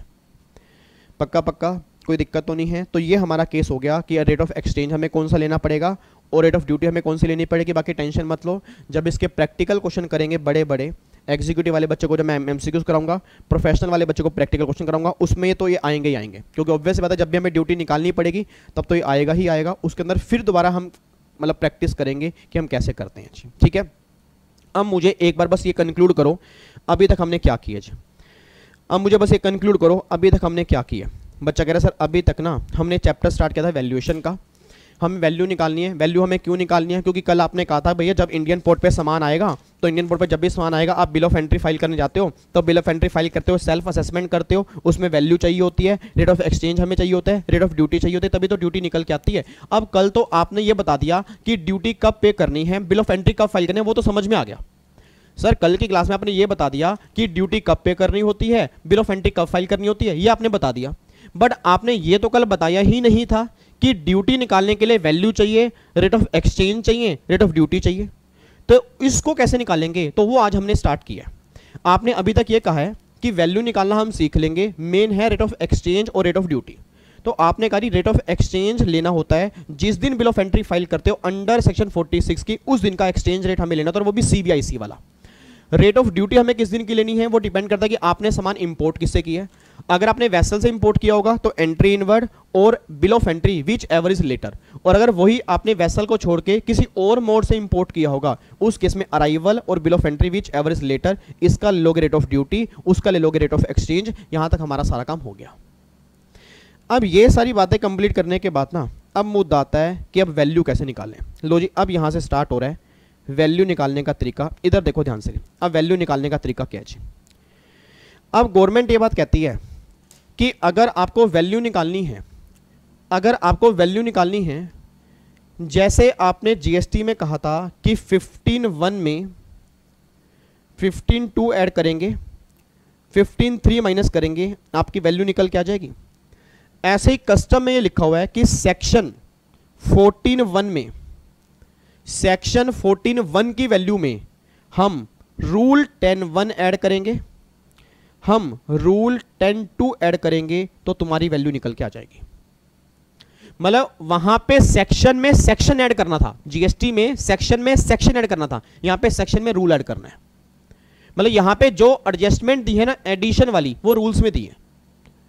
मतलब कस्टम ये बात कह रहा है कि सेक्शन 14(1) की वैल्यू में रूल 10(1) जोड़ दो, रूल 10(2) जोड़ दो, जो तुम्हारी वैल्यू आएगी उस वैल्यू को तुम रेट ऑफ एक्सचेंज से मल्टीप्लाई करके अपने कस्टम ड्यूटी निकाल दो, हमें कोई दिक्कत नहीं है।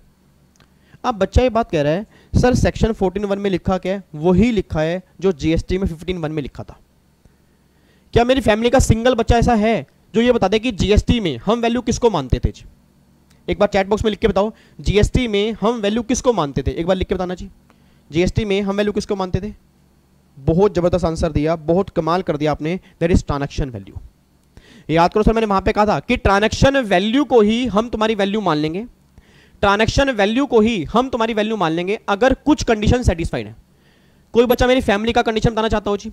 हाँ हिमांशी, याद करो कंडीशन क्या थी? एक तो बायर और सेलर आपस में रिलेटेड पार्टी ना हो, और दूसरी कंडीशन प्राइस एक सोल कंसीडरेशन हो। अगर दोनों कंडीशन सेटिस्फाइड होंगी तो फिर ट्रांजैक्शन वैल्यू तुम्हारी वैल्यू बनेगी, नहीं तो ट्रांजैक्शन वैल्यू को वैल्यू नहीं मानेंगे। फिर चंपा चंपा करते हुए वैल्यूएशन रूल्स में जाएंगे, 27 से लेकर 31 तक रूल्स फॉलो करेंगे, उसके बेस पे वैल्यू निकालेंगे। ये सारी बातें हमने जीएसटी में की थी। अब कस्टम में कुछ ऐसी बातें करता है, कस्टम कहता है कि जो तुम्हारी ट्रांजैक्शन वैल्यू होगी ना, जो तुम्हारी ट्रांजैक्शन वैल्यू होगी उसी ट्रांजैक्शन वैल्यू को हम तुम्हारी वैल्यू मान लेंगे। जो तुम्हारी ट्रांजैक्शन वैल्यू होगी उसी ट्रांजैक्शन वैल्यू को हम तुम्हारी वैल्यू मान लेंगे। बट उस ट्रांजैक्शन वैल्यू को हम तुम्हारी वैल्यू तब मानेंगे, पहली कंडीशन बायर और सेलर रिलेटेड पार्टी ना हो। मिस्टर जेम्स जिसे तुमने सामान परचेस किया और तुम रिलेटेड पार्टी नहीं हो, और जो ये प्राइस चार्ज हुआ है, प्राइस एक सोल कंसीडरेशन है। पहली बात ही बायर सेलर रिलेटेड पार्टी नहीं है, और दूसरी बात गवर्नमेंट ने क्या बोली है? प्राइस एक सोल कंसीडरेशन हो। और तीसरी बात यहां पे लिखी है कि रूल 3(2) में, एक रूल 3(2) है, उसमें कुछ कंडीशन लिखी है, वो कंडीशन भी सारी सेटिस्फाइड हो।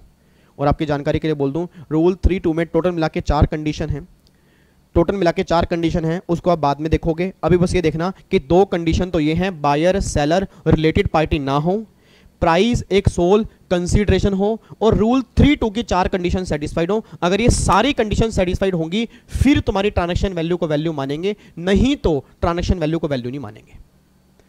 और जब हम तुम्हारी ट्रांजैक्शन वैल्यू को वैल्यू मान लेंगे उसके बाद भी उसमें कुछ एडिशन होंगे। कौन से? रूल नंबर 10(2) के, और रूल नंबर 10(1) और रूल नंबर 10(2) के एडिशन होने के बाद फिर जो तुम्हारी वैल्यू निकल के आएगी उसके बाद ही उस पर ड्यूटी कैलकुलेट की जाएगी। बस ये बात ध्यान देना जी। एक बार आप चेक करना, देखो यहां पे मैंने क्या लिखा है। Assessable value means transaction value, transaction value means price actually paid और पेबल, प्राइस एक्चुअली पेड और पेबल, यही सेम बात जीएसटी में लिखी थी। Delivery up to the place of importation, delivery up to the place of importation मतलब CIF value. Sir एक बात बताओ, up to the place of importation, importation मतलब ये वाला place, Indian port, Indian port मतलब यहां तक का जो प्राइस है सीआईएफ वैल्यू वो तुम्हें लेनी है। और delivery up to the place of exportation in case of export, export वाले केस में up to the place of exportation मतलब यहां पर भी क्या बनेगा? इंडियन पोर्ट ही बनेगा, एफओबी लेनी है। आपको मैंने पहले ही बता दिया था कि जब भी तुम ड्यूटी कैलकुलेट करोगे इंपोर्ट वाले केस में सीआईएफ वैल्यू लेनी पड़ेगी, एक्सपोर्ट वाले केस में एफओबी लेनी पड़ेगी। ये बात मैं नहीं कह रहा, ये बात सेक्शन में लिखी हुई है, आप खुद देख लो जी। वो कह रहा है वैल्यू तुम्हें लेनी है up to the place of importation in case of import. Importation place means ये वाला प्लेस, तो मतलब एक्स फैक्ट्री प्राइस प्लस में ट्रांसपोर्टेशन प्लस में इंश्योरेंस प्लस में लोकल टैक्स एफएएस प्लस में लोडिंग एफओबी प्लस में सीओटी प्लस में सीओआई सीएफ, तो तुम्हें ये वैल्यू लेनी है, बस ये बात ध्यान दो। और अगर वही एक्सपोर्ट वाला केस होगा तो एक्सपोर्ट वाले केस में जो तुम्हारी वैल्यू इस पोर्ट पे होगी, इस पोर्ट पे कौन सी होगी? एफओबी ही तो होगी। तो बस तुम्हें एफओबी प्राइस लेके चलना है एक्सपोर्ट वाले केस में, सीएफ प्राइस लेके चलना है इंपोर्ट वाले केस में।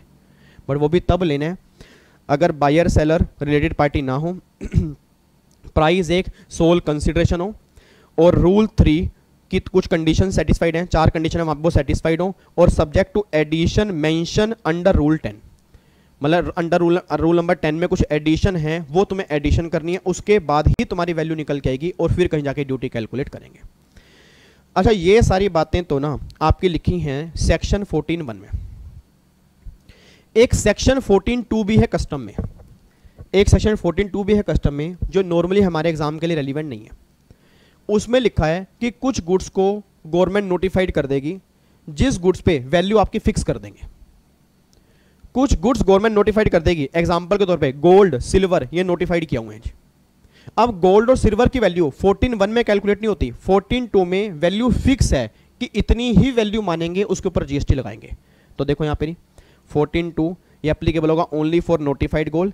असेसेबल वैल्यू क्या मानेंगे? Tariff value fix by CBIC, जितनी वैल्यू सीबीआईसी ने फिक्स की होगी वही तुम्हारी वैल्यू बन जाएगी, उसके ऊपर ड्यूटी लगा देना बस। फॉर एग्जांपल गोल्ड हो गया, सिल्वर हो गया, मेन जो आपकी प्रीशियस आइटम्स होती हैं वो यहाँ पे कवर है, उसकी वैल्यू फिक्स है, जो वैल्यू फिक्स होगी उसके बेस पे वैल्यू जो निकल जाएगी उस पर ड्यूटी लगा देना, तुम्हारी ड्यूटी आ जाएगी जी। तो हमारा ध्यान 14(2) पे नहीं रहेगा, हमारा ध्यान रहेगा मेन 14(1) में। और 14(1) में भी कहाँ रहेगा कि जो ये हमें एडिशन करने हैं ना, ये एडिशन कौन से करने हैं, ये एडिशन कौन से करने हैं बस। अगर ये हमें समझ में आ गया, जैसे आपको मैंने कहा था जीएसटी में सबसे मेन क्या था, जीएसटी में सोच के बोलना, जीएसटी में 15(1) की वैल्यू में 15(2) हम जोड़ते थे, 15(3) हम हटाते थे, आपकी वैल्यू निकल के आती थी। सबसे मेन क्या था, सबसे मेन क्या था सर, याद कराओ मुझे, जीएसटी में वैल्यू निकालते थे, सबसे मेन क्या था, सबसे मेन 15(2) था। अगर 15(2) के 5 इंक्लूजन हमें समझ में आ गए, अगर 15(2) के 5 इंक्लूजन हमें समझ में आ गए ना, ये लगा लो काम हो गया हमारा। सर अगर 15(2) के 5 इंक्लूजन हमें समझ में आ गए, ये लगा लो काम हो गया हमारा। और वही सेम बात यहां है भाई, प्राइस एक्चुअली पेड और पेबल में कोई दिक्कत नहीं है, वो तो हमें दिया होगा, बट ये है कि रूल 10 में कौन कौन से एडिशन होंगे ये हमें देखने हैं जी। ठीक है जी, अब मैं आपको दिखाता हूं जी रूल 10 में कौन कौन से एडिशन है। एक बार यहां पे चेक करो, रूल नंबर 11 है declaration bye importer, value declare by importer. मतलब सबसे पहले क्या होगा, वैल्यू डिक्लेयर करेगा इंपोर्टर जी। सबसे पहले क्या होगा, वैल्यू डिक्लेयर करेगा इंपोर्टर। आपको मैंने कहा था कि आप बिल ऑफ एंट्री फाइल करोगे, बिल ऑफ एंट्री जब फाइल करोगे ड्यूटी आप अपने आप कैलकुलेट करोगे, और अगर ऑब्वियस बात, अगर आपने ड्यूटी अपने आप कैलकुलेट की होगी तो वैल्यू भी आपने अपने आप निकाल ली होगी। तो गवर्नमेंट कहती है जो वैल्यू आपने डिक्लेयर की होगी, 2 केस होंगे, या तो डिपार्टमेंट उस वैल्यू को एक्सेप्ट कर देगा या डिपार्टमेंट उस वैल्यू को कर देगा रिजेक्ट। अगर डिपार्टमेंट ने वो वैल्यू तुम्हारी रिजेक्ट कर दी, फिर तो भैया चंपा चंपा करते हुए रूल नंबर 4 से लेकर रूल नंबर 9, जीएसटी में क्या था, रूल नंबर 27 से लेकर रूल नंबर 31 था ना, ऐसे कस्टम में रूल नंबर 4 से लेकर रूल नंबर 9 के पास जाओगे, वो तुम्हारी वैल्यू निकाल देंगे।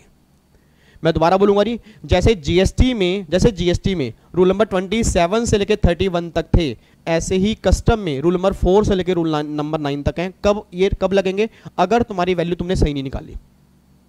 बट अगर तुम्हारी वैल्यू डिपार्टमेंट एक्सेप्ट कर लेता है, भाई हाँ भाई तुम्हारी वैल्यू सही है तो तुमने निकाली है, फिर क्या करेंगे, value will be on the basis of rule number 3(1) plus में रूल नंबर 10, मतलब ट्रांजैक्शन वैल्यू में हम एडिशन करेंगे रूल 10 की, फिर ये जो तुम्हारी वैल्यू निकल के आएगी इस पे हम कहीं कस्टम ड्यूटी की बातें करेंगे। अब बस हमें ये देखना है कि रूल नंबर 10 में एडिशन कौन कौन सी है जी। सबसे मेन जो पॉइंट है ना वो रूल नंबर 10(2) है जी, जहां बच्चा मार खाता है। 10(1) में तो कुछ भी नहीं है। 10(1) अगर मैं सिंपल बात बोलूं, जीएसटी में कोई बताएगा कितनी इंक्लूजन होती थी जी, ये बता दो जीएसटी में कितनी इंक्लूजन होती थी, एक बार बताना। कोई बच्चा बस ये बता दे, जीएसटी में जब वैल्यू हम निकालते थे कितनी इंक्लूजन हम करते थे जी? 3। बहुत बढ़िया जी, बहुत बढ़िया, कमाल कर रहे हो। अब लग रहा है मुझे आपने वाकई जीएसटी पढ़ा हुआ है। 3 इंक्लूजन करते थे जी, 3 करते थे, नालायक को 5 करते थे। याद करो पहली इंक्लूजन क्या थी, ऐसा कोई भी टैक्स जो जीएसटी में सबस्यूम नहीं हुआ वो ऐड करोगे। उसके बाद ऐसा कोई भी खर्चा जो सप्लायर के बिहाफ पर रिसीवर ने पे किया ऐड करोगे।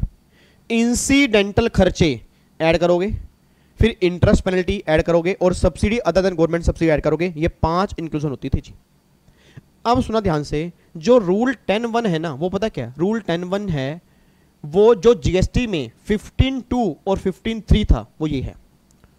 15.2 15.3 का मतलब 15.2 का जो सेकंड इंक्लूजन था और थर्ड इंक्लूजन था ना, वो ये है। कोई बताएगा 15.2 जो हमारा जीएसटी में था, जीएसटी में 15.2 जो हम 5 एडिशन करते थे, उसमें 15.2 का सेकंड पॉइंट क्या था? क्या था? ऐसा खर्चा जो सप्लायर के बिहाफ पर बायर ने पे किया होगा वो ऐड करेंगे, ये भी यहां पे है। और फिर क्या था? इंसिडेंटल खर्चे, वो भी सेम यहां पे है। मतलब गवर्नमेंट ये बात बोलेगी कि जो आपके इंसिडेंटल खर्चे होंगे इस इंपोर्ट से रिलेटेड, एक तो तुम वो ऐड करोगे, ठीक है, और जो खर्चे सेलर के बिहाफ पर, मतलब बाहर वाले के बिहाफ पर तुमने पे किए होंगे ना, वो सारे खर्चे भी ऐड होंगे। एक बार फिर 10(1) में इंक्लूजन के हैं। 10(1) में इंक्लूजन ये है मेनली, वैसे तो काफी सारी लिस्ट दी हुई है, लिस्ट हम याद करेंगे, अभी लिस्ट में आपको दिखाऊंगा, वो लिस्ट हमें याद करनी पड़ेगी, क्योंकि अगर हमें क्वेश्चन में उनमें से कुछ भी दिया होगा हमें ऐड करके आना है, बस ये बात ध्यान दो। अगर हमें उनमें से क्वेश्चन में कुछ भी दिया होगा हमें ऐड करके आना है वैल्यू में, ठीक है। बट इसका मेन क्रक्स का निकल के आ रहा है, क्रक्स से निकल के आ रहा है कि एक तो वो खर्चे में ऐड करने हैं जो बाहर वाले के बिहाफ पर हमने पे किए होंगे, और दूसरा वो खर्चे में ऐड करने हैं जो एंसिलरी होंगे, इंसिडेंटल होंगे, वो सारे खर्चे में ऐड करके आने हैं जी। आपको मैं दिखाता हूं जी, रूल नंबर 10(1) में इंक्लूजन क्या क्या करने हैं। सेलिंग कमीशन, बाइंग कमीशन नहीं कह रहा, बाइंग कमीशन वैल्यू में ऐड नहीं होगा जी, मैं दोबारा बोल रहा हूं, बाइंग कमीशन वैल्यू में ऐड नहीं करना, बाइंग कमीशन वैल्यू में ऐड नहीं करना, सेलिंग कमीशन वैल्यू में ऐड करना है। क्यों? क्योंकि बाइंग कमीशन होता है बाद में, इंडियन रुपीस में दिया। सर बाइंग कमीशन तो इंडियन रुपीस में दिया जाएगा, हमें वैल्यू निकालनी है इंडिया के पोर्ट पे आने तक। तो मतलब सिंपल सी बात है, ये इंडिया का पोर्ट है, यहां आने तक के बीच में जितने भी खर्चे किए होंगे वो सारे खर्चे ऐड होंगे, और जो खर्चे इंडिया के पोर्ट पे सामान आ चुका है उसके बाद के जो भी खर्चे होंगे वो सिंगल खर्चा भी ऐड नहीं होगा। रटना नहीं है, रटना नहीं है सर, जहां रटोगे वहीं मार खाओगे, एग्जाम में क्वेश्चन सोल्व नहीं होगा। समझो समझो मैंने क्या बोला आपको, मैंने पहले भी कहा था ये इंडियन पोर्ट है, इंडियन पोर्ट पे आने तक के सारे खर्चे हमें ऐड करने होंगे, इंडिया के पोर्ट पे आने के बाद के जो भी खर्चे होंगे वो खर्चे हमें ऐड नहीं करने। तो सेलिंग कमीशन तो पहले, सेलिंग कमीशन कब देते हैं? सेलिंग कमीशन पहले देंगे बाद में, ऑब्वियस बात है पहले पे करेंगे, तो सेलिंग कमीशन ऐड होगा। Cost of packing, packing cost add होगी। Cost of container, container cost add होगी जी। Expenditure obligation of seller met by buyer, ये ऐड करेंगे। रॉयल्टी और लाइसेंस फीस, अगर कोई रॉयल्टी पे की है, लाइसेंस फीस पे की है, ये आपको ऐड करना पड़ेगा। Other specified payment link with sale, मतलब ऐसा कोई खर्चा जो सेल से लिंक होगा, जो आपने इंडियन पोर्ट पे आने से पहले पे किया होगा, वो सारे खर्चे ऐड करेंगे। इनको ऐड करने के बाद ना आपकी एडजस्टेड, या ऐसे हम बोल सकते हैं कस्टम की एफओबी निकल के आएगी। आप यूं बोल लो आपकी एडजस्टेड एफओबी निकल के आ जाएगी। इनको ऐड करने के बाद, इनको ऐड करने के बाद आपकी एडजस्टेड एफओबी निकल के आ जाएगी। ये बात क्लियर हो गई जी। उसके बाद ना अब सबसे मेन है रूल 10(2) में क्या करना है। हमारी एडजस्टेड एफओबी तो निकल के आ गई, अब एफओबी का मतलब क्या हो गया? फ्री ऑन बोर्ड हो गया। एफओबी का मतलब क्या था? फ्री ऑन बोर्ड हो गया। अब उस एफओबी से हमें सीआईएफ वैल्यू पर कैसे जाना है, उस एफओबी से सीआईएफ वैल्यू पर कैसे जाना है, अब वो देखने जा रहे हैं जी। सर एक बात में सोच के बताओ जी, याद करो लास्ट क्लास का डायग्राम, लास्ट क्लास का डायग्राम याद करो जी। ये आपका, ये लो जी, एक मिनट रुकना, ये लो, इधर सुना ध्यान से, एक बात में सोच के बताओ जी। ये आपका एफओबी प्राइस है, ये आपका एफओबी प्राइस है जी, ये आपका एफओबी प्राइस है। अब अगर मुझे एफओबी प्राइस से सीआईएफ प्राइस पर जाना है तो अपने आप खुद बोलना जी। एफओबी प्राइस से सीआईएफ प्राइस पर जाने के लिए हमें क्या करना पड़ेगा? ट्रांसपोर्टेशन और इंश्योरेंस हमें ऐड करना पड़ेगा। अब इस ट्रांसपोर्टेशन और इंश्योरेंस में कितना खर्चा हमें ऐड करना है, कैसे ऐड करना है, वही सारी बातें गवर्नमेंट बताने जा रही है जी। इधर देखो ध्यान से, अब रूल नंबर 10(2) एक बार चेक करना, rule number 10(2), how to convert adjusted और custom FOB to CIF value. Government कह रही है cost of transportation, loading, unloading and handling charges up to the place of importation, मतलब ये आपको ऐड करने हैं। सिर्फ ट्रांसपोर्टेशन नहीं, सिर्फ ट्रांसपोर्टेशन नहीं, कॉस्ट ऑफ ट्रांसपोर्टेशन के साथ गवर्नमेंट 3 खर्चे और बोले हैं, cost of transportation, loading, unloading and handling charges up to the place of importation आपको ऐड करने हैं। मैं दोबारा बोलूंगा, cost of transportation, loading, unloading and handling charges up to the place of importation आपको ये ऐड करने हैं। और फिर ऐड करना है cost of insurance up to the place of importation, add करोगे तो आपकी सीआईएफ वैल्यू निकल के आएगी।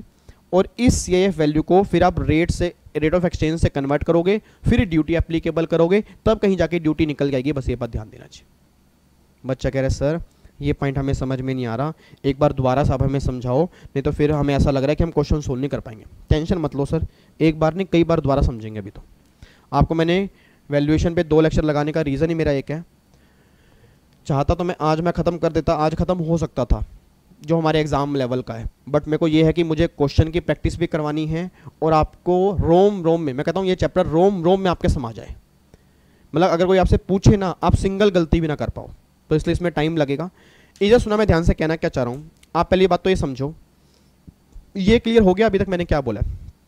अभी तक मैंने ये बोला है रेट ऑफ ड्यूटी किस दिन की लेनी है, पता लग गया। रेट ऑफ एक्सचेंज हमें किस दिन का लेना है, पता लग गया। अब मुद्दा आ रहा है वैल्यू का। तो गवर्नमेंट कह रही है सबसे पहले तो तुम वैल्यू खुद डिक्लेयर करोगे, सबसे पहले तुम वैल्यू खुद ही डिक्लेयर करोगे। अब गवर्नमेंट कह रही है जो तुम वैल्यू डिक्लेयर करोगे 2 केस होंगे, या तो वो एक्सेप्ट होगी या वो रिजेक्ट होगी। अगर वो वैल्यू रिजेक्ट है, मतलब गवर्नमेंट कह रही है नहीं ये तेरी वैल्यू सही नहीं है, गवर्नमेंट कह रही है नहीं ये तेरी वैल्यू सही नहीं है, तो फिर जा भाई चंपा चंपा करते करते रूल नंबर 4 से लेकर रूल नंबर 9 तक जा कस्टम के, वहां तो वैल्यू निकाले। अगर गवर्नमेंट कह रही है तेरी वैल्यू सही है, जो तूने वैल्यू डिक्लेयर की है वो तेरी वैल्यू सही है, उसमें फिर हम क्या करेंगे, कुछ एडिशन करेंगे रूल 10(1) के, रूल 10(2) के। रूल 10(1) को ऐसे याद करो कि उसमें नॉर्मली वो खर्चे होंगे जो एंसिलरी होंगे, इंसिडेंटल होंगे, या ऐसे खर्चे होंगे जो सेलर के बिहाफ पे बायर ने पे किए होंगे, मतलब इंपोर्टर ने पे किए होंगे। एग्जाम्पल के तौर पे मैंने क्या बोला जी, एग्जाम्पल के तौर पे कॉस्ट ऑफ पैकिंग हो गया, कॉस्ट ऑफ कंटेनर हो गया जी, आपका फिर लाइसेंस फीस हो गया, रॉयल्टी हो गया, सेलिंग कमीशन हो गया जी, और फिर आपके ऐसा खर्चा जो सेलर के बिहाफ पर बायर ने पे किया होगा, और अदर नोटिफाइड एक्सपेंडिचर गवर्नमेंट कह रही है कि वो खर्चे आपके यहाँ पे ऐड हो जाएंगे। और इनको ऐड करने के बाद, मतलब उस वैल्यू में, ट्रांजैक्शन वैल्यू में इनको ऐड करने के बाद तेरी निकल के आएगी एडजस्टेड या कस्टम FOB, मतलब adjusted free on board price. फिर जो ये एडजस्टेड FOB निकल के आ रही है, इसमें एडजस्टमेंट करनी है 10(2) की, और 10(2) में करनी है सबसे पहले केस में बोलना नहीं, 4 खर्चे हैं कौन कौन से, 4 खर्चे कौन कौन से हैं, कॉस्ट ऑफ ट्रांसपोर्टेशन, जल्दी बोलो, cost of transportation, handling charges, loading charges, unloading charges to the place of importation. Actual में ना जो मैंने आपको नोट्स दिए हैं, अगर आपने नोट्स आगे बढ़ा बढ़ा के देखे हों, आपको मैं दिखाऊं, यहां पे ना ये देखो, important for exam in custom law, मैंने कुछ टॉपिक यहां पे लिखे हैं जिसमें वैल्यूएशन के अंदर एक अमेंडमेंट आई थी कस्टम के अंदर, और ये ना इसका बेयर लॉ है। ये देखो रूल 10(2) सब्सटीट्यूट बाय न्यू सब रूल, ये नया सब रूल आया था जी, ठीक है ना, ये बेयर लॉ है, ये एक्चुअल में इसका बेयर लॉ है, मतलब कहते हैं ना बेयर एक्ट होता है, ये बेयर एक्ट है। मैं बेयर एक्ट क्यों नहीं दिखा रहा, मैं इसलिए नहीं दिखा रहा सर, क्योंकि अगर मैं बेयर एक्ट दिखाऊंगा इसमें इतने सारे पॉइंट दिए हुए हैं, इतने सारे पॉइंट करने के बाद कंक्लूजन वही निकल के आएगा जो मैंने इस डायग्राम में लिखा हुआ है। ये जो कंक्लूजन है ना वो ये है, मैं आपको दिखाता हूँ जी, एक्चुअल में वो यही कंक्लूजन है जो मैं आपको यहाँ पे दिखा रहा हूँ, ये वाला यही है। और मैंने बेयर लॉ क्यों डाला है कि अगर किसी बच्चे को, कई बच्चे को लगता है ना सर ने लिखा है पता नहीं सही लिखा है गलत लिखा है, तो अगर किसी को मैच करना है तो मैंने बाद में बेयर लॉ डाल दिया कि आप बेयर लॉ में चेक कर सकते हो, ठीक है। अगर किसी बच्चे को होता है कि नहीं सर मुझे वो बेयर लॉ में देखना है कि लैंग्वेज कैसी लिखी हुई है, तो उसके बाद ही मैंने अटैच कर दिया। उसके प्रैक्टिकल क्वेश्चन तो मैं कराऊंगा, उसके क्वेश्चन सारे मैं कराऊंगा, आपको रीडिंग खुद एक बार लेनी है जी, बट जो आप रीडिंग लोगे उसका सिंपल लैंग्वेज में एनालिसिस जो है वो डायग्राम फॉर्म में मैंने यहाँ पे लिखा हुआ है जी। तो यहाँ पे एक बार चेक करना जी, हम cost of transportation, cost of loading, cost of unloading, cost of handling to the place of importation वो ऐड करेंगे, और कॉस्ट ऑफ इंश्योरेंस वो ऐड करेंगे, इसके बाद निकल के CIF वैल्यू। अब सबसे मेन मुद्दा ये आ रहा है कि हमें ये ऐड कितनी करनी है, हमें ये ऐड कितनी करनी है। आओ जी मैं आपको दिखाता हूँ जी, सेक्शन 10(2), इधर देखो ध्यान से, बस ये मेन गेम है जी। अगर ये खत्म हो गया तो वैल्यूएशन की आधी जान निकल गई जी, सही बता रहा हूं सर, अगर ये खत्म हो गया ना, अगर ये खत्म हो गया तो वैल्यूएशन की आधी जान तो वैसे ही निकल गई, और आधी जान फिर कब निकलेगी, जब प्रैक्टिकल क्वेश्चन करेंगे। इधर सुना ध्यान से है क्या, 10(2) में गवर्नमेंट कह रही है cost of transportation, loading, unloading, handling charges और कॉस्ट ऑफ इंश्योरेंस, ये कितने ऐड करेंगे वो डिपेंड करता है कि जो तुमने सामान इंपोर्ट किया वो इंपोर्ट तुमने कैसे किया। मैंने क्या किया, cost of transportation, cost of loading, cost of unloading, cost of handling charges, इन चारों को अलग कर दिया, कॉस्ट ऑफ इंश्योरेंस को अलग कर दिया। अब ये चारों गवर्नमेंट कंबाइन लेके चल रही है जी, ये चारों गवर्नमेंट कंबाइन लेके चल रही है। गवर्नमेंट कह रही है ये चारों तुम्हें वैल्यू में कितने ऐड करने हैं, वो डिपेंड करता है तुमने सामान जो इंपोर्ट किया है वो कैसे इंपोर्ट किया। अगर सामान तुमने इंपोर्ट किया बाय एयर फिर केस होगा अलग, और अगर सामान तुमने इंपोर्ट किया अदर मोड से फिर केस होगा अलग। अदर मोड का मतलब या तो वेसल से इंपोर्ट किया हो या व्हीकल से इंपोर्ट किया हो। बच्चा कहता है सर अगर मैंने बाय एयर से इंपोर्ट किया सामान तो उस केस में क्या होगा, तो गवर्नमेंट कहती है अगर तूने बाय एयर से इंपोर्ट किया होगा और तुझे एक्चुअल में पता है, एक्चुअल खर्चा पता है कितनी ट्रांसपोर्टेशन है, कितनी लोडिंग है, कितनी अनलोडिंग है, कितने हैंडलिंग चार्जेस है, तो जो तेरा एक्चुअल खर्चा होगा वो और जो तेरी एडजस्टेड एफओबी निकल के आई है उसका 20% विच एवर इज लेस तुझे लेना पड़ेगा। बस मैं दोबारा बोलूंगा, अगर आपने गवर्नमेंट क्या करी है, अगर आपने बाय एयर, दोबारा बोलूंगा अगर आपने बाय एयर सामान इंपोर्ट किया और इन चारों का एक्चुअल खर्चा क्वेश्चन में दिया हुआ है तो फिर एक्चुअल और 20% of adjusted FOB which ever is less. मतलब उम्मीद करता हूं मेरी बात समझ पा रहे हो। इसका मतलब यह है कि maximum to maximum 20% of adjusted FOB ही हम इन चार खर्चों को ऐड करेंगे तुम्हारी वैल्यू में, इससे ऊपर नहीं करेंगे। बच्चा कहता है सर बट अगर मान लो एक्चुअल खर्चा दिया ही नहीं हुआ, अगर एक्चुअल खर्चा दिया ही नहीं हुआ तो फिर तो हम ऐड करेंगे 20% ऑफ एडजस्टेड एफओबी। फिर जितनी एडजस्टेड एफओबी होगी ना उसका 20% निकाल के वही ऐड कर देंगे। और कई बार क्या होता है हमें ना सिर्फ क्वेश्चन में एफओबी अकेली दी नहीं होती। अब मैं बार बार मैं एफओबी बोल रहा हूं सर, बार बार मैं एफओबी बोल रहा हूं, बहुत ध्यान सुना। एफओबी का मतलब क्या होता है, फ्री ऑन बोर्ड प्राइस। कई बार हमें क्वेश्चन में एफओबी दी नहीं होती, हमें क्वेश्चन में क्या दी होती है, हमें क्वेश्चन में क्या दी होती है, एफओबी प्लस में कॉस्ट ऑफ इंश्योरेंस, इन दोनों का सम टोटल दिया होता है। अब जब हमें एफओबी अकेली दी नहीं और ये बोल दिया कॉस्ट एफओबी प्लस में कॉस्ट ऑफ इंश्योरेंस, इन दोनों का सम टोटल 1500 रुपए है। अब उसमें इंश्योरेंस कितनी है और एफओबी कितनी है वो पता ही नहीं।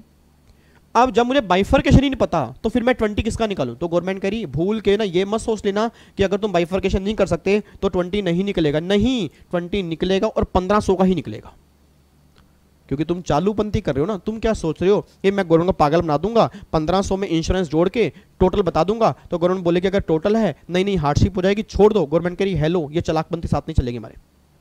अगर अकेली एफओबी पता है फिर तो एफओबी का 20, और अगर एफओबी नहीं पता है, एफओबी प्लस में इंश्योरेंस पता है, तो फिर उन दोनों का ही 20% जो होगा वो तुम्हारा क्या निकल जाएगा, cost of transportation, loading, unloading, handling, ये चारों की वैल्यू निकल के आएगी जी। ठीक है, ये कब हो गया जी, अगर आपने इंपोर्ट किया एयर से। और अगर वही मैंने वेसल से इंपोर्ट किया होता, वही मैंने व्हीकल से इंपोर्ट किया होता और मुझे पता होता मेरा एक्चुअल ट्रांसपोर्टेशन कितनी है, उस केस में गवर्नमेंट कहती है अगर असर्टेनेबल है, मतलब एक्चुअल पता है तो फिर तो एक्चुअल ले लो, अगर नहीं पता तो फिर वो 20% ऑफ एफओबी और 20% of cost of transport, cost of FOB plus में कॉस्ट ऑफ इंश्योरेंस अगर सेपरेटली गिवन नहीं है। मैं दोबारा बोल रहा हूं, अगर सेपरेटली गिवन है फिर तो एफओबी का ही 20 लेना है। इसका क्वेश्चन कैसे बनेगा अभी हम प्रैक्टिकल क्वेश्चन करेंगे जी। मैं हर वैरायटी के, सर घबराना मत, मुझे पता है कई बच्चे तो पहली बार पढ़ रहे हैं, उनके तोते उड़े पड़े, कह रहे हैं भाई साहब चल क्या रहा है। टेंशन मत लो सर, टेंशन मत लो। मैंने कहा ना जब मेरी कल की क्लास खत्म होगी वैल्यूएशन की, उसके बाद बोलना कि टेंशन है या रिलैक्स है। आप कहोगे सर मजा आ गया, अभी नहीं सर, क्योंकि अभी तो ना सिर्फ एक मैंने प्रोविजन पढ़ा रहा हूँ, फिर जब मैं धीरे धीरे क्वेश्चन पे आऊंगा, क्वेश्चन से फिर प्रोविजन पे आएंगे, प्रोविजन से फिर क्वेश्चन पे आएंगे, काफी सारे क्वेश्चन करेंगे, ऑटोमेटिकली आपको याद हो जाएगा जी। अभी सिर्फ ये समझो कि अगर मैंने सामान इंपोर्ट किया अदर देन एयर से, एक्चुअल जो दिया होगा एक्चुअल लेंगे, अगर एक्चुअल नहीं दिया होगा तो 20 ऑफ एफओबी, और अगर सेपरेटली गिवन नहीं है, मतलब एफओबी प्लस में कॉस्ट ऑफ इंश्योरेंस गिवन है, तो उसी का फिर 20% जो होगा वही तुम्हारी कॉस्ट निकल के आएगी जी। ठीक है, ये तो हो गई ट्रांसपोर्टेशन, अनलोडिंग, लोडिंग और हैंडलिंग चार्जेस। अब कॉस्ट ऑफ इंश्योरेंस, अब कॉस्ट ऑफ इंश्योरेंस गवर्नमेंट कह रही है चाहे तुम वेसल से आए हो चाहे तुम एयर से आए हो, चाहे तुम वेसल से आए हो चाहे तुम एयर से आए हो, अगर असर्टेनेबल है, मतलब एक्चुअल तुम्हें पता है कॉस्ट ऑफ इंश्योरेंस कितनी है, फिर तो एक्चुअल ले लो, और अगर एक्चुअल नहीं पता तो फिर 1.125% ऑफ एफओबी। मैं दोबारा बोलूंगा 1.125% ऑफ एडजस्टेड एफओबी और 1.125% ऑफ एडजस्टेड एफओबी प्लस में कॉस्ट ऑफ ट्रांसपोर्टेशन, अगर तुम्हें सेपरेटली नहीं पता एफओबी कितनी है। क्योंकि कई बार क्या होगा आपको एफओबी प्लस में ट्रांसपोर्टेशन इकट्ठी दी होगी, अब वो बोलेंगे इंश्योरेंस निकालो, बच्चा रट के क्या गया, बच्चा रट के गया 1.125 पकड़ते हैं एफओबी का, एफओबी अकेली दी नहीं हुई, अब बच्चा कहता है एफओबी अकेली नहीं दी, मैं इंश्योरेंस कॉस्ट निकालूंगा ही नहीं। गवर्नमेंट कहती हेलो क्यों नहीं निकालोगे भाई, निकलेगी। और किसकी निकलेगी, एडजस्टेड एफओबी प्लस में कॉस्ट ऑफ ट्रांसपोर्टेशन, इन दोनों का सम टोटल करके 1.125% जो होगी उसकी निकलेगी। बस ये बात ध्यान देना जी। तो गवर्नमेंट ये बात कहना चाह रही है जी। अब मैं आपको दोबारा से एक बार रिकॉल करवाता हूं जी, और मैं चाहता हूं मैं रिकॉल ना कराऊं, आप मुझे रिकॉल कराओ। इतना बताओ जी, इतना बताओ, अभी हमने चैप्टर स्टार्ट कौन सा किया जी, बोलो जी। अभी हमने चैप्टर स्टार्ट कौन सा किया, सीधे होके बैठो, बिल्कुल सीधे होके बैठो रे, बिल्कुल सीधे होके बैठो। बस खत्म है जी, खत्म है। आधे घंटे की बात हो रहेगी, बस कमाल कर दिया, आपने आग लगा दी। आ रहा, मैं ज्यादा नहीं करना मेरे बच्चे, बस आज हमें यही याद हो जाए, बहुत बड़ी बात है। क्वेश्चन तो भर भर के ना, मैंने कल की क्लास रखी ही क्यों है, मैंने क्वेश्चन के लिए रखी है। बस मुझे आज आपको ये सारे पॉइंट्स लर्न करवाने हैं और छोटे छोटे क्वेश्चन करवाने हैं, ताकि जब आप घर जाओ आपको ये फील हो कि यार हमने कस्टम में वाकई कुछ किया है। मुझे फटाफट से बोल दो रही, अगर मुझे वैल्यू निकालनी है, अगर मुझे वैल्यू निकालनी है तो पहली बात दो केस होंगे। वैल्यू जो मैं डिक्लेयर करूंगा वो एक्सेप्ट होगी, रिजेक्ट होगी।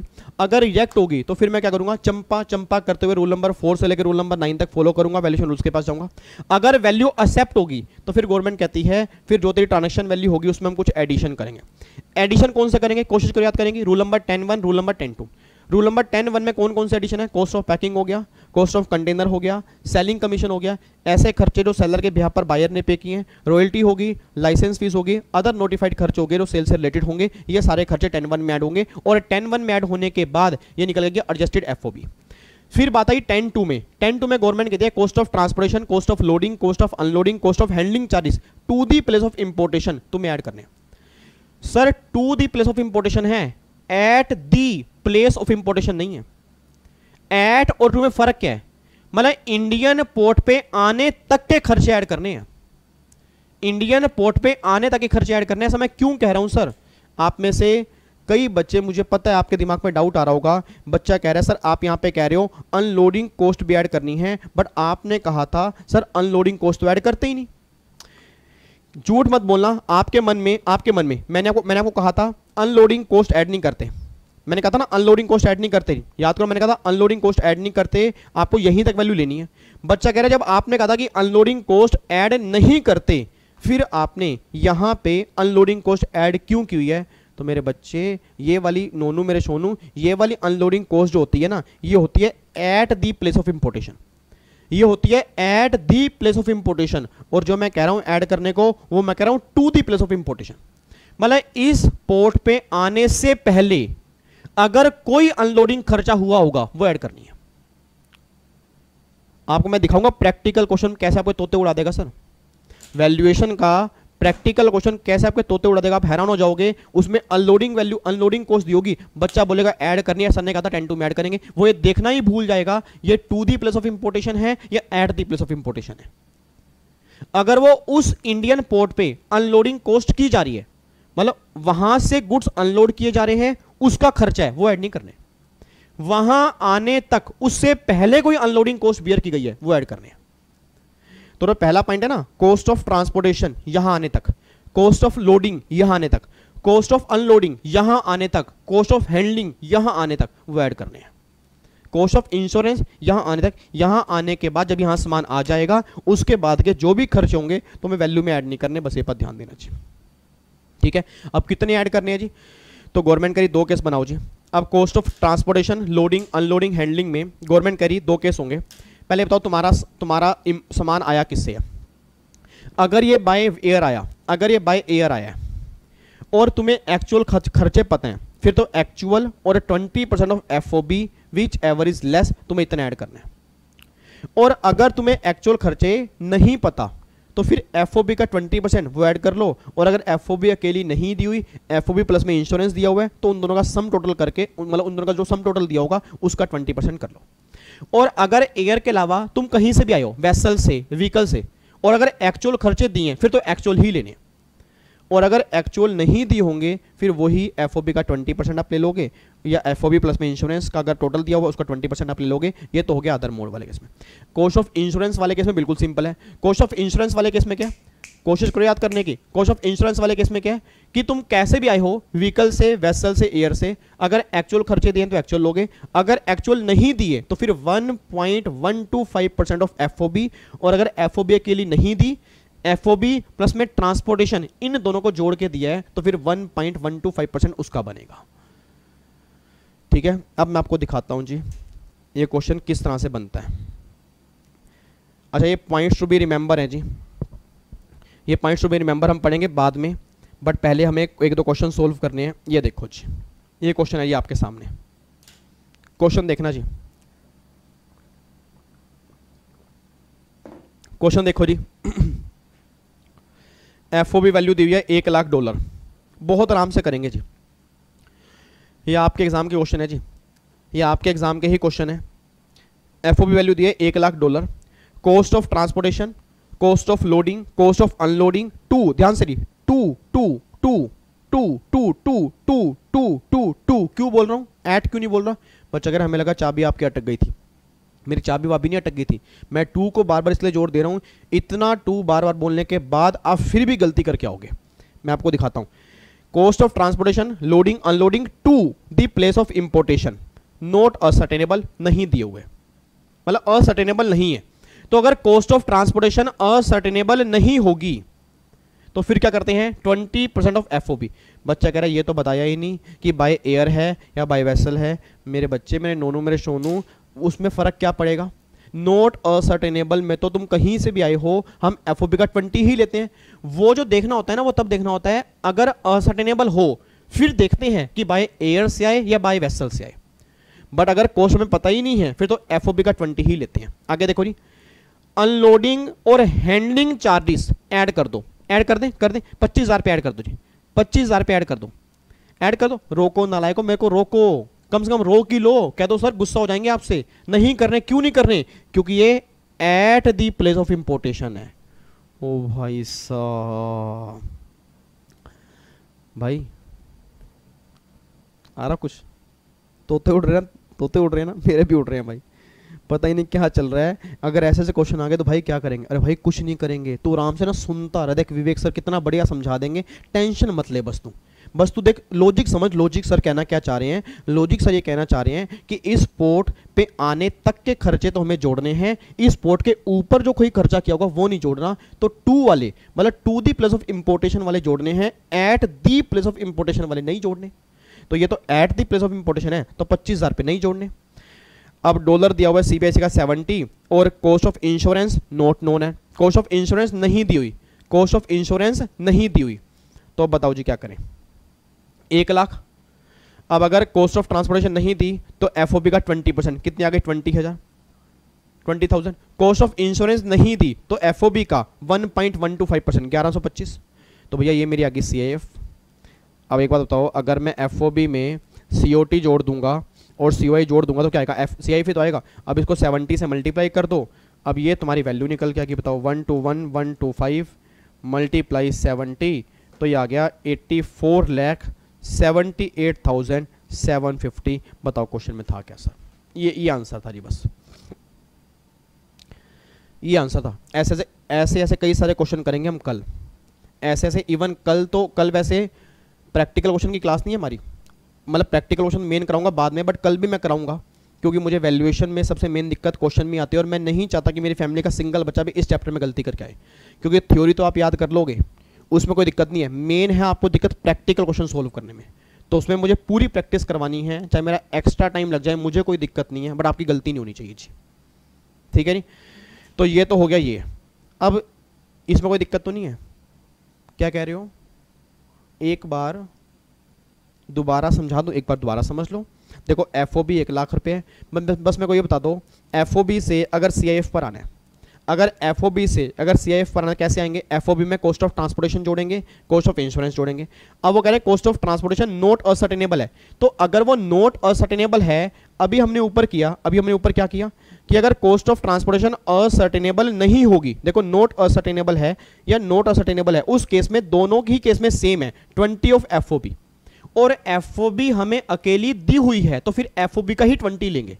तो एफओबी का 20 लेंगे, एफओबी 1,00,000 है, उसका 20 कितना बन गया? 20,000 बन गया। फिर कॉस्ट ऑफ इंश्योरेंस भी नहीं पता, तो फिर वो एफओबी का 1.125% कितना बन गया? 1125। तो 1,21,125 70 पे दिया हुआ है, तो आपका ये वैल्यू निकल के आ गई। बताओ करना क्या जी? ये क्वेश्चन है जी, ये क्वेश्चन है जो आपके एग्जाम के अंदर बनेगा, ये बात ध्यान दो। अब मैं अगला क्वेश्चन दे रहा हूं और मैं गारंटी दे रहा हूं जी, गारंटी दे रहा हूं, पहले लिख के बता रहा हूं, देखो पहले लिख के बता रहा हूं, फिर भी आप गलती करोगे। 80% से ज्यादा बच्चा गलती करेगा, चाहे आपने पहले पढ़ा हो। पहले नहीं पढ़ा फिर तो आप गलती करोगे जी, और मुझे चाहिए भी आप गलती करो ताकि समझाना है मुझे। अगर नहीं करोगे फिर तो वाकई कमाल कर रहे हो आप।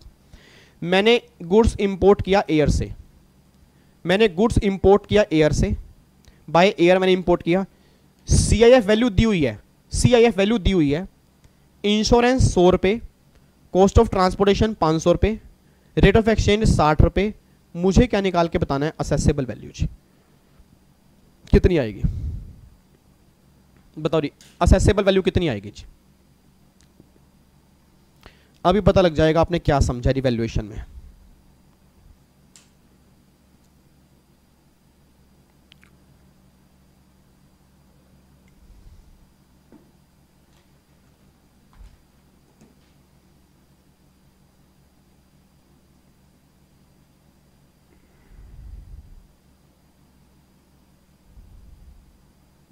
बोलो बोलो, आंसर बोलो सर,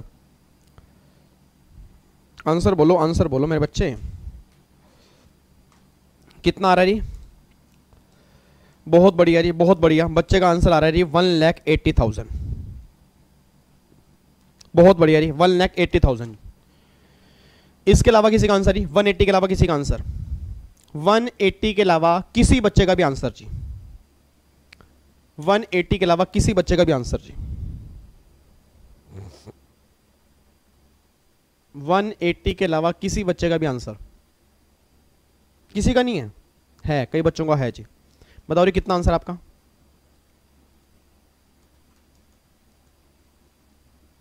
कितना है?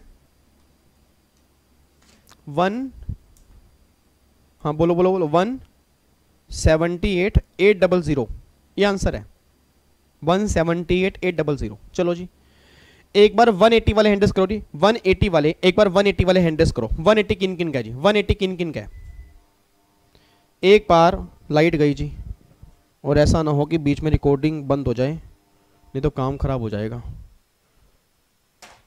लो जी 180 वाले जी, 180 वाले प्लीज हैंडल्स करो। 180 वाले किन किन का है? 180 वाले ऑलमोस्ट 80% से ऊपर बच्चा है, और ये सारा बच्चा गलत है जी। और कई बच्चों ने तो आंसर ही नहीं दिया। अगर आंसर क्या दें? समझ ही नहीं आया हमें। तो आंसर तो तब देंगे ना सर समझ में आया होगा। जब समझ ही नहीं आया तो आंसर क्या देंगे? समझ में आ गया आपको, आपने कोशिश ही नहीं की। एक्चुअली मैं बताऊं, ऐसा हो ही नहीं सकता, ऐसा हो ही नहीं सकता, मैं मान ही नहीं सकता कि आपको 0% समझ में आया हो।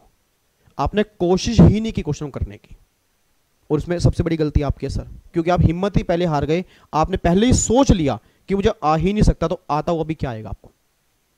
अब सुना ध्यान से, इसके अंदर मुश्किल क्या था एक बात बताओ। सबसे बड़ी मिस्टेक आपने की सारे बच्चों ने, उनको लगा CIF वैल्यू दी हुई है तो CIF का 60 से मल्टीप्लाई किया और आपने 180 निकाल दिया तो आपका आंसर आ गया जी। बट प्रॉब्लम क्या है, यहां पे आपने गुड्स इंपोर्ट किया एयर से। अगर यहां वेसल से इंपोर्ट किया होता तो फिर आंसर 180 ही होता। अगर यहां वेसल से इंपोर्ट किया होता फिर आंसर 180 ही होता। यहां एयर से इंपोर्ट किया है तो 180 ही है, यह हमें चेक करना पड़ेगा। कैसे?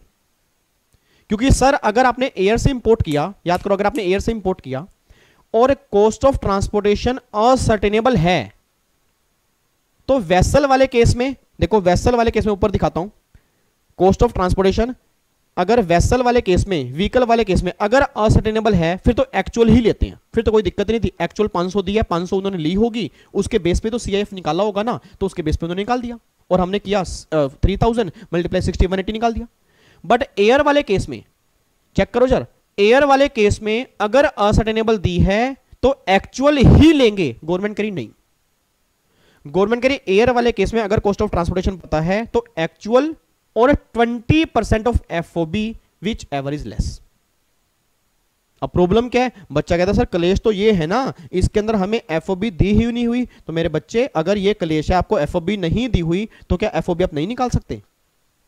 अगर आपको CIF दी हुई है, अगर आपको CIF दी हुई है कॉस्ट ऑफ ट्रांसपोर्टेशन दी हुई है, कॉस्ट ऑफ इंश्योरेंस दी हुई है, क्या रिवर्स कैलकुलेशन से आप एफओबी पर नहीं आ सकते? हाँ सर, मैंने तो भी डायग्राम से समझाया है आपको, तो मैंने यहाँ ये इंडिया का मैप बना बना के समझाया। नालायक बच्चों, एक बात बताओ, यहाँ पे ये पूरा मैप बना के समझाया। आप सोच के बोलना, अगर ये वैल्यू दी है आपको, अगर ये वैल्यू दी है आपको, ये दोनों भी दी हैं, तो क्या इस प्राइस पर नहीं आ सकते? क्यों नहीं आ सकते आप? और अगर इस प्राइस पे आ सकते हो तो फिर चेक करो कि एफओबी का 20 कितना बनता है। एफओबी का 20 कितना बनता है, और ये 500 रुपए दिए हैं, तो विच एवर इज लेस जो होगा ना, वो एफओबी के अंदर ऐड होना चाहिए। इन्होंने अभी ऐड किया हुआ है 500, हमें देखना है कि 500 सही या गलत किया। सर एक बात बताओ, इन्होंने जो इस क्वेश्चन में हमें सीएफ निकाल के दी है, एक बात मुझे बताना, इन्होंने क्वेश्चन में जो ये सीएफ निकाल के दी है 3000, ये निकाल के कैसे दी होगी? एफओबी में कॉस्ट ऑफ ट्रांसपोर्टेशन ऐड की होगी, कॉस्ट ऑफ इंश्योरेंस ऐड किया होगा। ट्रांसपोर्टेशन कितनी ऐड की होगी? 500। हमें बस ये देखना है कि 500 ऐड होगी या नहीं होगी। क्यों? क्योंकि अगर ये 500 एफओबी के 20% से ज्यादा है तो 20% ही ऐड करेंगे, 500 ऐड नहीं करेंगे। अरे हाँ सर, कमाल हो गया, ये बात तुमने सोची नहीं। यही तो सोचनी है, यही तो सोचनी है। और है क्या? गिरा हुआ क्वेश्चन है यार, गिरा हुआ क्वेश्चन है। अब बताओ, सीआईएफ से पहले एफओबी पर आते हैं। सीआईएफ 3000 है, इसमें से 100 रुपए इंश्योरेंस माइनस करो, 500 रुपए ट्रांसपोर्टेशन माइनस करो, एफओबी आ गई 2400। देखो एफओबी आ गई 2400। अब एफओबी $2400 आ गई। अब अगर एफओबी 2400 आ गई, अब हमें एयर वाले केस में अगर एक्चुअल खर्चा पता भी हो तो भी एक्चुअल ही नहीं लेना, इसका 20 और actual which ever is less. अब अगर मैं इसका 20 निकालूंगा तो कितना आएगा? 480।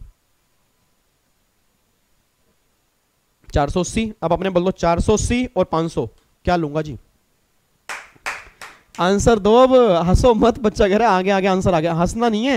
मैं को बताओ कितना आंसर आएगा जी, जल्दी बोलो कितना आंसर आएगा। आप पता क्या करोगे? 2400 प्लस में 480 जोड़ोगे, और इंश्योरेंस अगर एक्चुअल दिया तो एक्चुअली लेते हैं तो 100, तो यहां पे पता कितना बनेगा? 2980 रुपए मल्टीप्लाई बनेगा यहाँ 60 रुपए, तो 178800। ये आंसर निकल जाएगा, 180 निकल के नहीं आएगा भाई साहब। सर सर सर सर अगर मान लो यहाँ पे एफओबी का हम 20 निकालते और यहाँ 480 की जगह 520 बनता, फिर तो कोई दिक्कत नहीं थी। फिर आपने 500 लिया, 500 बिल्कुल सही लिया। फिर आपने 500 लिया और 500 बिल्कुल सही लिया आपने, फिर तो कोई क्लेश ही नहीं है, फिर तो कोई स्यापा ही नहीं है। तो मेन दिक्कत तब आती है जब आपने 20% से ऊपर ले लिया हो। तो हमें लेना है 20 तक लेना है। तो 20 यहाँ पे कितना बन रहा है? 480। तो 480 लेना चाहिए था, उन्होंने 500 करके किया हुआ था, हमें वो सही करना है जी। तो सर आपको मैं दिखाऊं, देखो मैंने पॉइंट टू बी नोटेड में क्या लिखा है। पॉइंट टू बी रिमेंबर में, never start question from CIF, first calculate FOB, ताकि आप गलती ना करो। हमेशा ध्यान रखना, हमेशा ध्यान रखना, never start question from CIF. अगर सीआईएफ दिया हुआ है, अगर सीआईएफ दिया हुआ है, कान खड़े कर लो सर, ऐसे करके ना, ऐसे करके कान खड़े कर लो, समझ जाओ कुछ तो लोचा है भाई, कुछ तो लोचा है, लोचा है भैया। इसको चुप करके पहले एफओबी पर लेकर आओ, और एफओबी भी आप निकाल सकते हो क्योंकि सारी कॉस्ट अगर दी होगी उससे आप एफओबी पर आओ, फिर दोबारा कैलकुलेशन स्टार्ट करो एफओबी से सीआईएफ पर आने की। हाँ अगर वेसल वाला केस है, अगर वेसल वाला केस है तो कोई दिक्कत नहीं, बट अगर एयर वाला केस है तो बहुत ध्यान से करना पड़ेगा। और एग्जाम में क्वेश्चन कंफ्यूज करने के लिए वो एयर वाला ही डालते हैं ताकि बच्चा गलती करके आए ही आए। ठीक है, तो मुझे फटाफट से बोलना जी, अब इस क्वेश्चन में कोई दिक्कत तो नहीं है?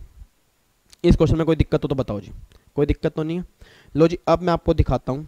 अब ये तो हो गया, अब मैं कुछ क्वेश्चन दिखाना चाहता हूँ जी आपको। ये बड़े बड़े क्वेश्चन तो हम करेंगे कल, ये आपके एग्जीक्यूटिव लेवल के हैं जी, ध्यान रखना। एग्जीक्यूटिव में क्वेश्चन बने हुए हैं, जब कस्टम बना था आपके एग्जाम में 6 नंबर का ये चाहे सर, इसके टुकड़े टुकड़े कर करके एग्जाम में देते हैं, टुकड़े टुकड़े करके एग्जाम में देते हैं। और प्रोफेशनल वाले बच्चों के एग्जाम में सीधा ही इतना बड़ा क्वेश्चन बन जाएगा 5 नंबर का। तो आप बिल्कुल टेंशन नहीं लोगे, निश्चिंत होगे सोना आराम से, निश्चिंत होगे। मैंने कहा ना टैक्स की रिस्पॉन्सिबिलिटी मेरी है। आप कभी दिमाग में टैक्स के बारे में लाया ही मत करो, चाहे मैं कह रहा हूं जैसे मर्जी समझाना पड़ जाए, आपको समझा के मानूंगा मैं। तो ये बड़े बड़े क्वेश्चन अभी छोड़ देना, हमें मेन जो भी क्वेश्चन करना है, आपको मैं होमवर्क भी दूंगा आज, आपको मैं होमवर्क भी दूंगा आज घर से करने को क्वेश्चन। बट उससे पहले अभी जो मुझे क्वेश्चन करवाने हैं वो ये वाले हैं जी, ये देखो जी, ये वाले हैं। क्वेश्चन नंबर 3 मुझे करवाना है जी, इसको इंपॉर्टेंट मार्क कर रहा हूँ जी। आपके पास पे नोट्स हैं, इसको इंपॉर्टेंट मार्क कर लेना जी। और कोई बड़ी बात नहीं, एग्जी वाले बच्चों, मेरी फैमिली, छोटी छोटी फैमिली, क्यूट क्यूट सी, मेरे लाल टमाटरी कलर के बच्चे, मेरे कद्दू कलर के बच्चे, मेरा भिंडी कलर का बच्चा, देखो कैसे हंस रहा है बच्चा, कह रहा है वही मजा आ रहा है, मजा आ रहा है। इधर देखो ध्यान से नालायकों, तो आपके एग्जाम में सेम क्वेश्चन देखने को मिल जाएगा, सेम। ठीक है, प्रोफेशनल वाले बच्चे भी ध्यान दीजिए। इधर देखो जी, determine the assessable value of imported goods in the following case. अलग अलग केसेस बने पड़े, आपने आंसर देने हैं। एफओबी वैल्यू दी है 1000, कह रहे हैं freight, loading, unloading, handling associate with the delivery of the imported goods to the place of importation, not known, नहीं पता। और इंश्योरेंस चार्ज पता है 10 रुपए। पहले तो ये बताऊं, अगर ये नहीं पता तो फिर क्या लेंगे? 20% ऑफ एफओबी, तो एफओबी का 20 लेंगे, तो एफओबी कितनी है 1000, उसका 20 कितना बन गया? 20 या गया 10 या गया, तो असेसेबल वैल्यू कितनी बनेगी? 1030। पहले का आंसर चेक करें, या पहले का आंसर चेक करें केस 1 का। आओ जी केस 1 का आंसर चेक करते हैं। हे भगवान, सही हो। एक मिनट रुकना। 1000 का 20 200 बनेगा नालायकों, 20 बोल दिया मैंने भी, देख लो।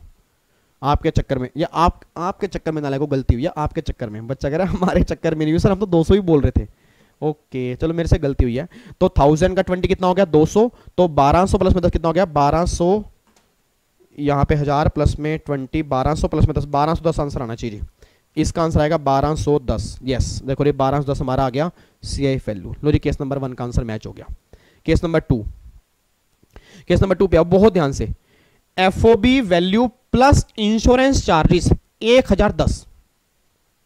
याद करो सर, याद करो, एफओबी अलग से नहीं दी हुई, एफओबी सेपरेटली नहीं दी हुई, एफओबी प्लस में इंश्योरेंस कंबाइन करके दिया हुआ है। और कह रहे हैं ट्रांसपोर्टेशन, लोडिंग, अनलोडिंग वो पता नहीं है। अब अगर वो नहीं पता तो फिर लेते हैं 20 ऑफ एफओबी, और अगर एफओबी अकेली नहीं पता फिर उन दोनों का जो सम टोटल होगा उसका 20 लेंगे। तो 1010 का ही 20 अब मैं निकालूंगा, यह आएगा 202। तो 202 प्लस में 1010, तो यह आएगा 1212। ये सीआईएफ वैल्यू निकल के आएगी जी, इसका आंसर ही आएगा जी। ठीक है, तो बच्चे क्या करें, दोबारा बता दो। इसमें दोबारा क्या बताना है नालायक, अभी तो मैंने ऊपर बताया है सर, ऐसी बातें मत करो। देखो फिर आप जान के मेरे मजे ले रहे हो। इस डायग्राम में देखो मैंने क्या बोला है, इस डायग्राम में क्या बोला है, अगर आपको नहीं पता नोट नोन, तो अगर 20 एफओबी का, और अगर एफओबी नहीं पता तो 20 किसका? एफओबी प्लस में इंश्योरेंस।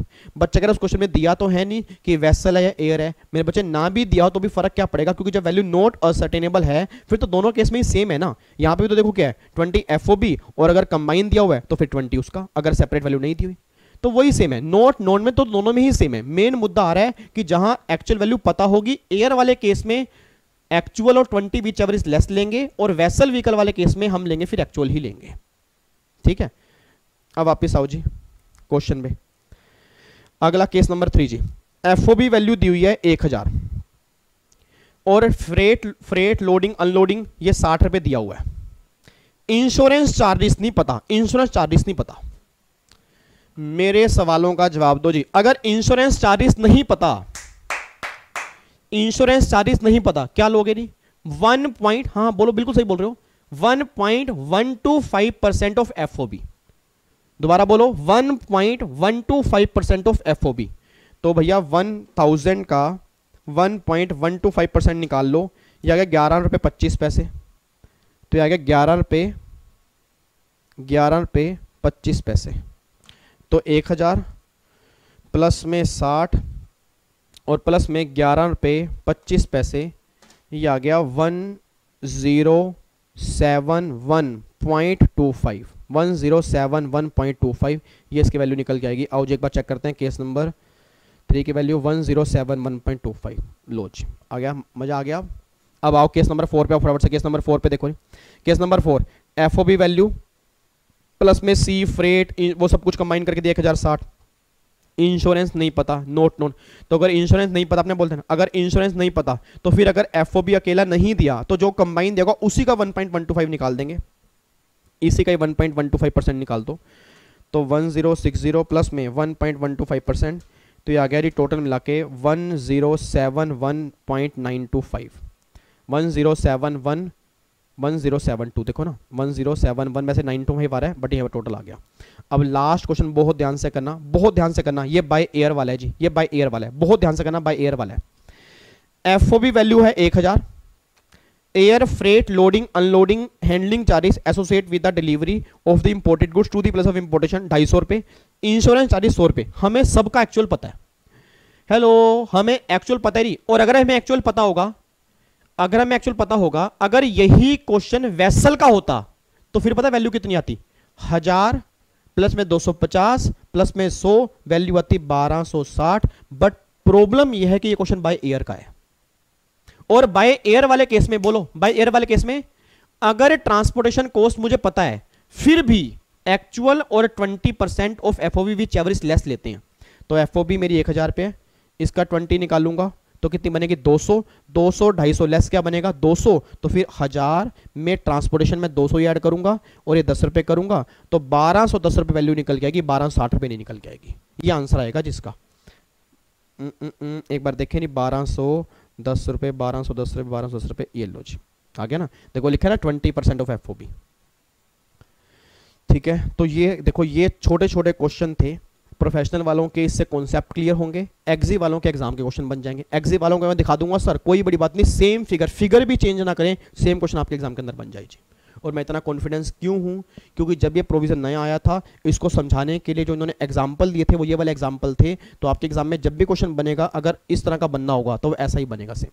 और टेंशन मत लेना सर, सिंपल सी बात निकल के आ जाए, अगर एफओबी अकेली दी है तो अकेली का निकालो, अगर कंबाइन करके दी है तो कंबाइन का निकालो, और अगर बाय एयर वाला केस है और एक्चुअल ट्रांसपोर्टेशन पता है तो आंखें बंद करके एक्चुअली मत लेना, एक्चुअल और एफओबी का 20 विच एवरेज लेस लेके चलोगे। हाँ अगर एक्चुअल ही लेस है फिर एक्चुअल ले लो, बट अगर एक्चुअल लेस नहीं है फिर हमें लेस वाली लेनी पड़ेगी, मतलब जो भी लेस होगी वो लेनी पड़ेगी, और फिर इंश्योरेंस ऐड करेंगे, आपकी सीएफ निकल के आ जाएगी जी। ठीक है नी, तो ये आज हमने किया जी।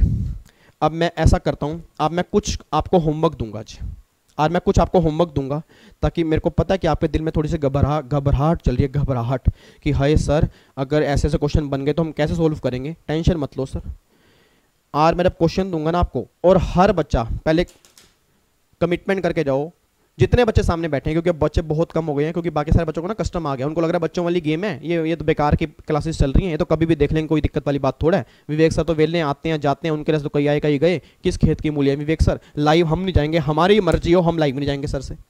ठीक है, अब मैं उनकी नहीं बात कर, बट जो बच्चे डेली बेस पे यहाँ पे आ रहे हैं, जो बच्चे दिल से यहाँ पे ऑनेस्टी से क्लास देख रहे हैं, उनसे कमिटमेंट मांगना चाहता हूँ कि हर बच्चा कमेंट बॉक्स में रिप्लाई करेगा आंसर का, चाहे गलत ही क्यों ना हो।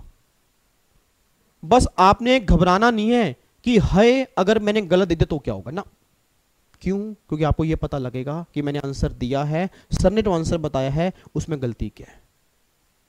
तो प्लीज आपसे रिक्वेस्ट है, मैं क्वेश्चन दे रहा हूं, आपने जरूर उसके आंसर देनी है, दोगे पक्का पक्का, लिखो री क्वेश्चन लिखो और जल्दी लिखो, फिर रात को 10 बजे दोबारा मुलाकात करनी है जी। और भगवान से दुआ करना आज नेट ना बीच में गायब हो जाए, ठीक है, आज नेट ना बीच में गायब हो जाए, नहीं तो कल तो नेट चला गया था, इस चक्कर में फिर मुझे रिकॉर्डिंग क्लास डालनी पड़ी। लिखो जी example 1, import by air, import by air, CIF value दी हुई है जी $1500, ठीक है। Cost of transportation, cost of transportation मान लो है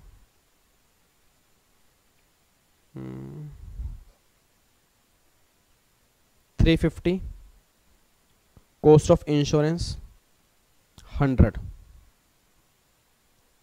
रेट ऑफ एक्सचेंज $1.65, ये सीबीआईसी का रेट है जी, आपको बतानी है असेसिबल वैल्यू।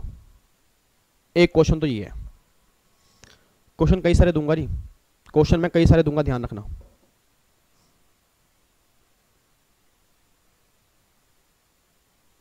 इस क्वेश्चन में हमें अच्छा खासा टाइम लगाना है जी, और आप खुद अप्रिशिएट करोगे आज के क्वेश्चन करने के बाद ना, आप खुद अप्रिशिएट करोगे सर जो हमें लग रहा था ना मुश्किल क्लास है वो एक्चुअली मुश्किल नहीं है, बिल्कुल सिंपल क्लास थी। आप देखो अब आप सारे खुद सोल्व करोगे और सारे सही करोगे, इतना मुझे पता है, अगर आपने क्लास सही ढंग से देखी है तो।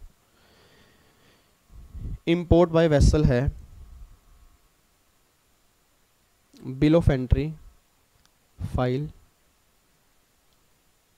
For home consumption under section 46, 18 दिसंबर 20, डेट ऑफ एंट्री इनवर्ड 19 दिसंबर 20,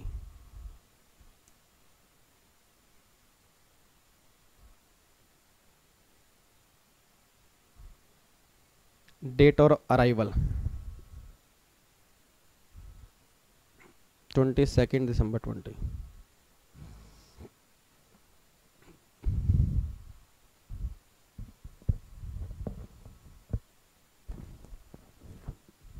ठीक है नी।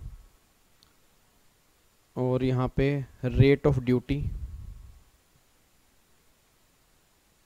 Rate of exchange CBIC, rate of exchange RBI 18 दिसंबर, 19 दिसंबर, 22 दिसंबर 18%, 12%, 10%, 59, 61, 62, 60, 62, 64।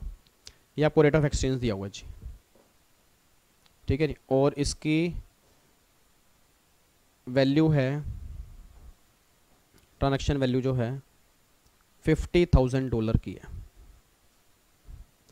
ठीक है जी। आपको असेसेबल वैल्यू निकालनी है, एक तो असेसेबल वैल्यू निकालनी है और एक ड्यूटी भी निकाल देना, एक ड्यूटी भी निकाल देना जी।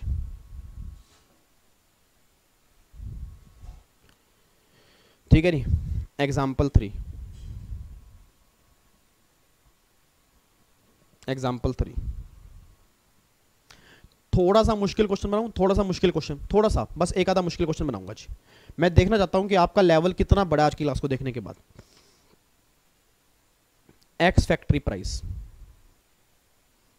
एक्स फैक्ट्री प्राइस दिया हुआ है जी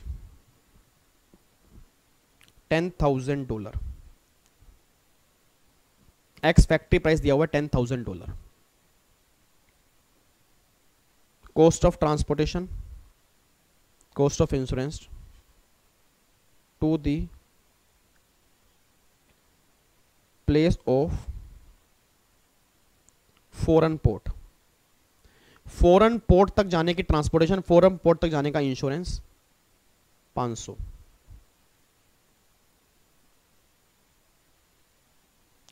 loading charges at foreign port, loading charges foreign port पे हैं $100। ठीक है। फिर cost of transportation, cost of insurance to the place of Indian port, Indian port तक आने की ट्रांसपोर्टेशन, इंडियन पोर्ट तक आने का इंश्योरेंस, ये है मान लो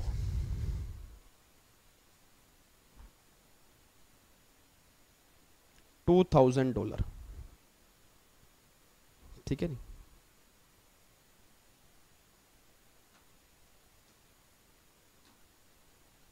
$2,000 है।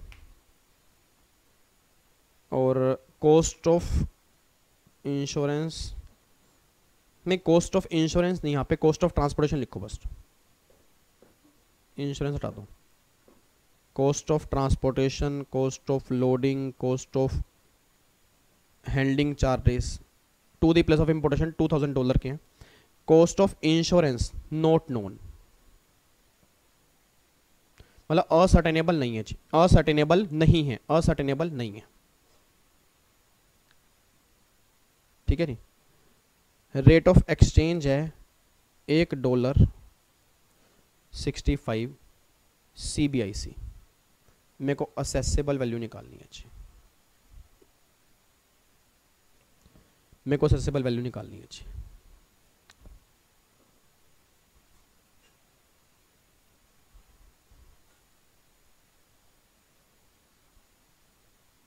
ठीक है नी। एक तो ये क्वेश्चन है, एग्जाम्पल नंबर 4, लास्ट एग्जाम्पल जी। ये क्वेश्चन उतार लो जी।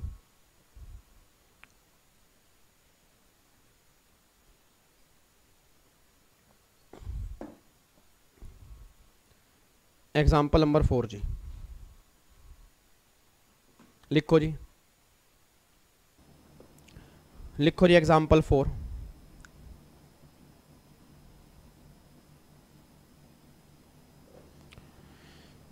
एग्जाम्पल 4, एग्जाम्पल 4 लिखो। अच्छा ये पहले लिखो, इंपोर्ट बाय एयर। ये है import by air.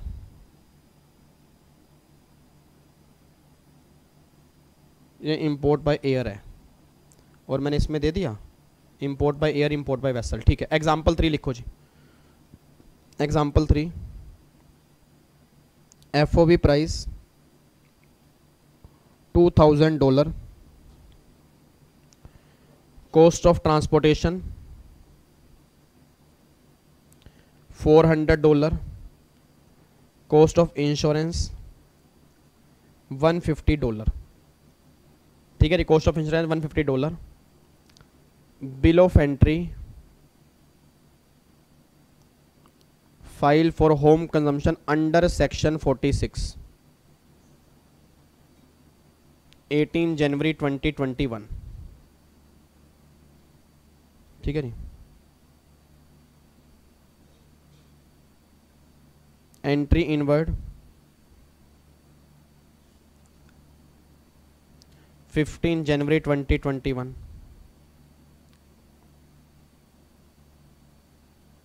Arrival 16 January 2021। Rate of duty, rate of exchange CBIC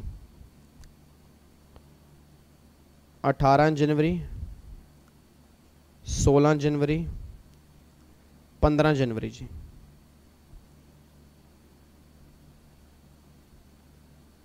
ठीक है नी। रेट ऑफ ड्यूटी है 10%, 12%, 12%, 60, 58, 59 जी। आपको निकालनी है असेसेबल वैल्यू और ड्यूटी। ठीक है, और इंपोर्ट बाय वेसल है, इंपोर्ट बाय वेसल। ठीक है नी। ये 4 क्वेश्चन बस आपने घर से करके आने हैं। और अगर ये चारों क्वेश्चन सही बता रहा हूँ सर, अगर आप सही करके रहते हो ना, मेरे को इतना अच्छा लगेगा, इतना बढ़िया लगेगा। बाकी नेक्स्ट क्लास में इसका बैलेंस पार्ट कंप्लीट करेंगे, बड़े बड़े क्वेश्चन भी कराऊंगा और वैल्यूएशन रूल्स जो हैं उसको भी डिस्कस करेंगे। तो नेक्स्ट क्लास के एंड में ये चैप्टर पूरा कंप्लीट करके वैल्यूएशन के आपको मैं सारे क्वेश्चन एग्जाम के दिखा दूंगा। आप कहोगे सर बच्चों वाली गेम है। बस ये 4 क्वेश्चन आज की क्लास दोबारा से एक बार समझने के बाद जहां जहां डाउट है पीछे करके देख लेना और फिर क्वेश्चन सोल्व करना। मैं उम्मीद करूंगा आपका सिंगल क्वेश्चन भी गलत नहीं होगा जी। और आप खुद कितना कॉन्फिडेंस फील करोगे, आपको भी लग रहा होगा मुश्किल, बट जब एक क्वेश्चन करोगे आपको लगेगा कितना आसान चैप्टर था जी। ठीक है जी, चलो जी, फिर बाकी मुलाकात करेंगे हम नेक्स्ट क्लास में। लेट नहीं होते क्योंकि अभी मुलाकात करनी है रात को 10 बजे जी। ठीक है, ओके जी, bye bye, take care, God bless you, love you so much, जय हिंद। और अगर अच्छी लगे तो अपना प्यार दे के जाना, नहीं तो सर अपनी दुआओं में याद करना। और जिनको अच्छी ना लगे तो उनको भी गॉड ब्लेस यू, अच्छी लगे तो love you so much, God bless you और थैंक यू सो मच इतना प्यार देने के लिए। फिर मिलूंगा अभी थोड़ी देर के बाद रात को 10 बजे इसी चैनल पर। GST के आज हम MCQs अलग करेंगे और उसको डिस्कस करेंगे। उम्मीद करूंगा आप वो MCQs भी आज सही करोगे। ठीक है, वंस अगेन जी, जय हिंद जी, bye bye, take care, God bless you ji.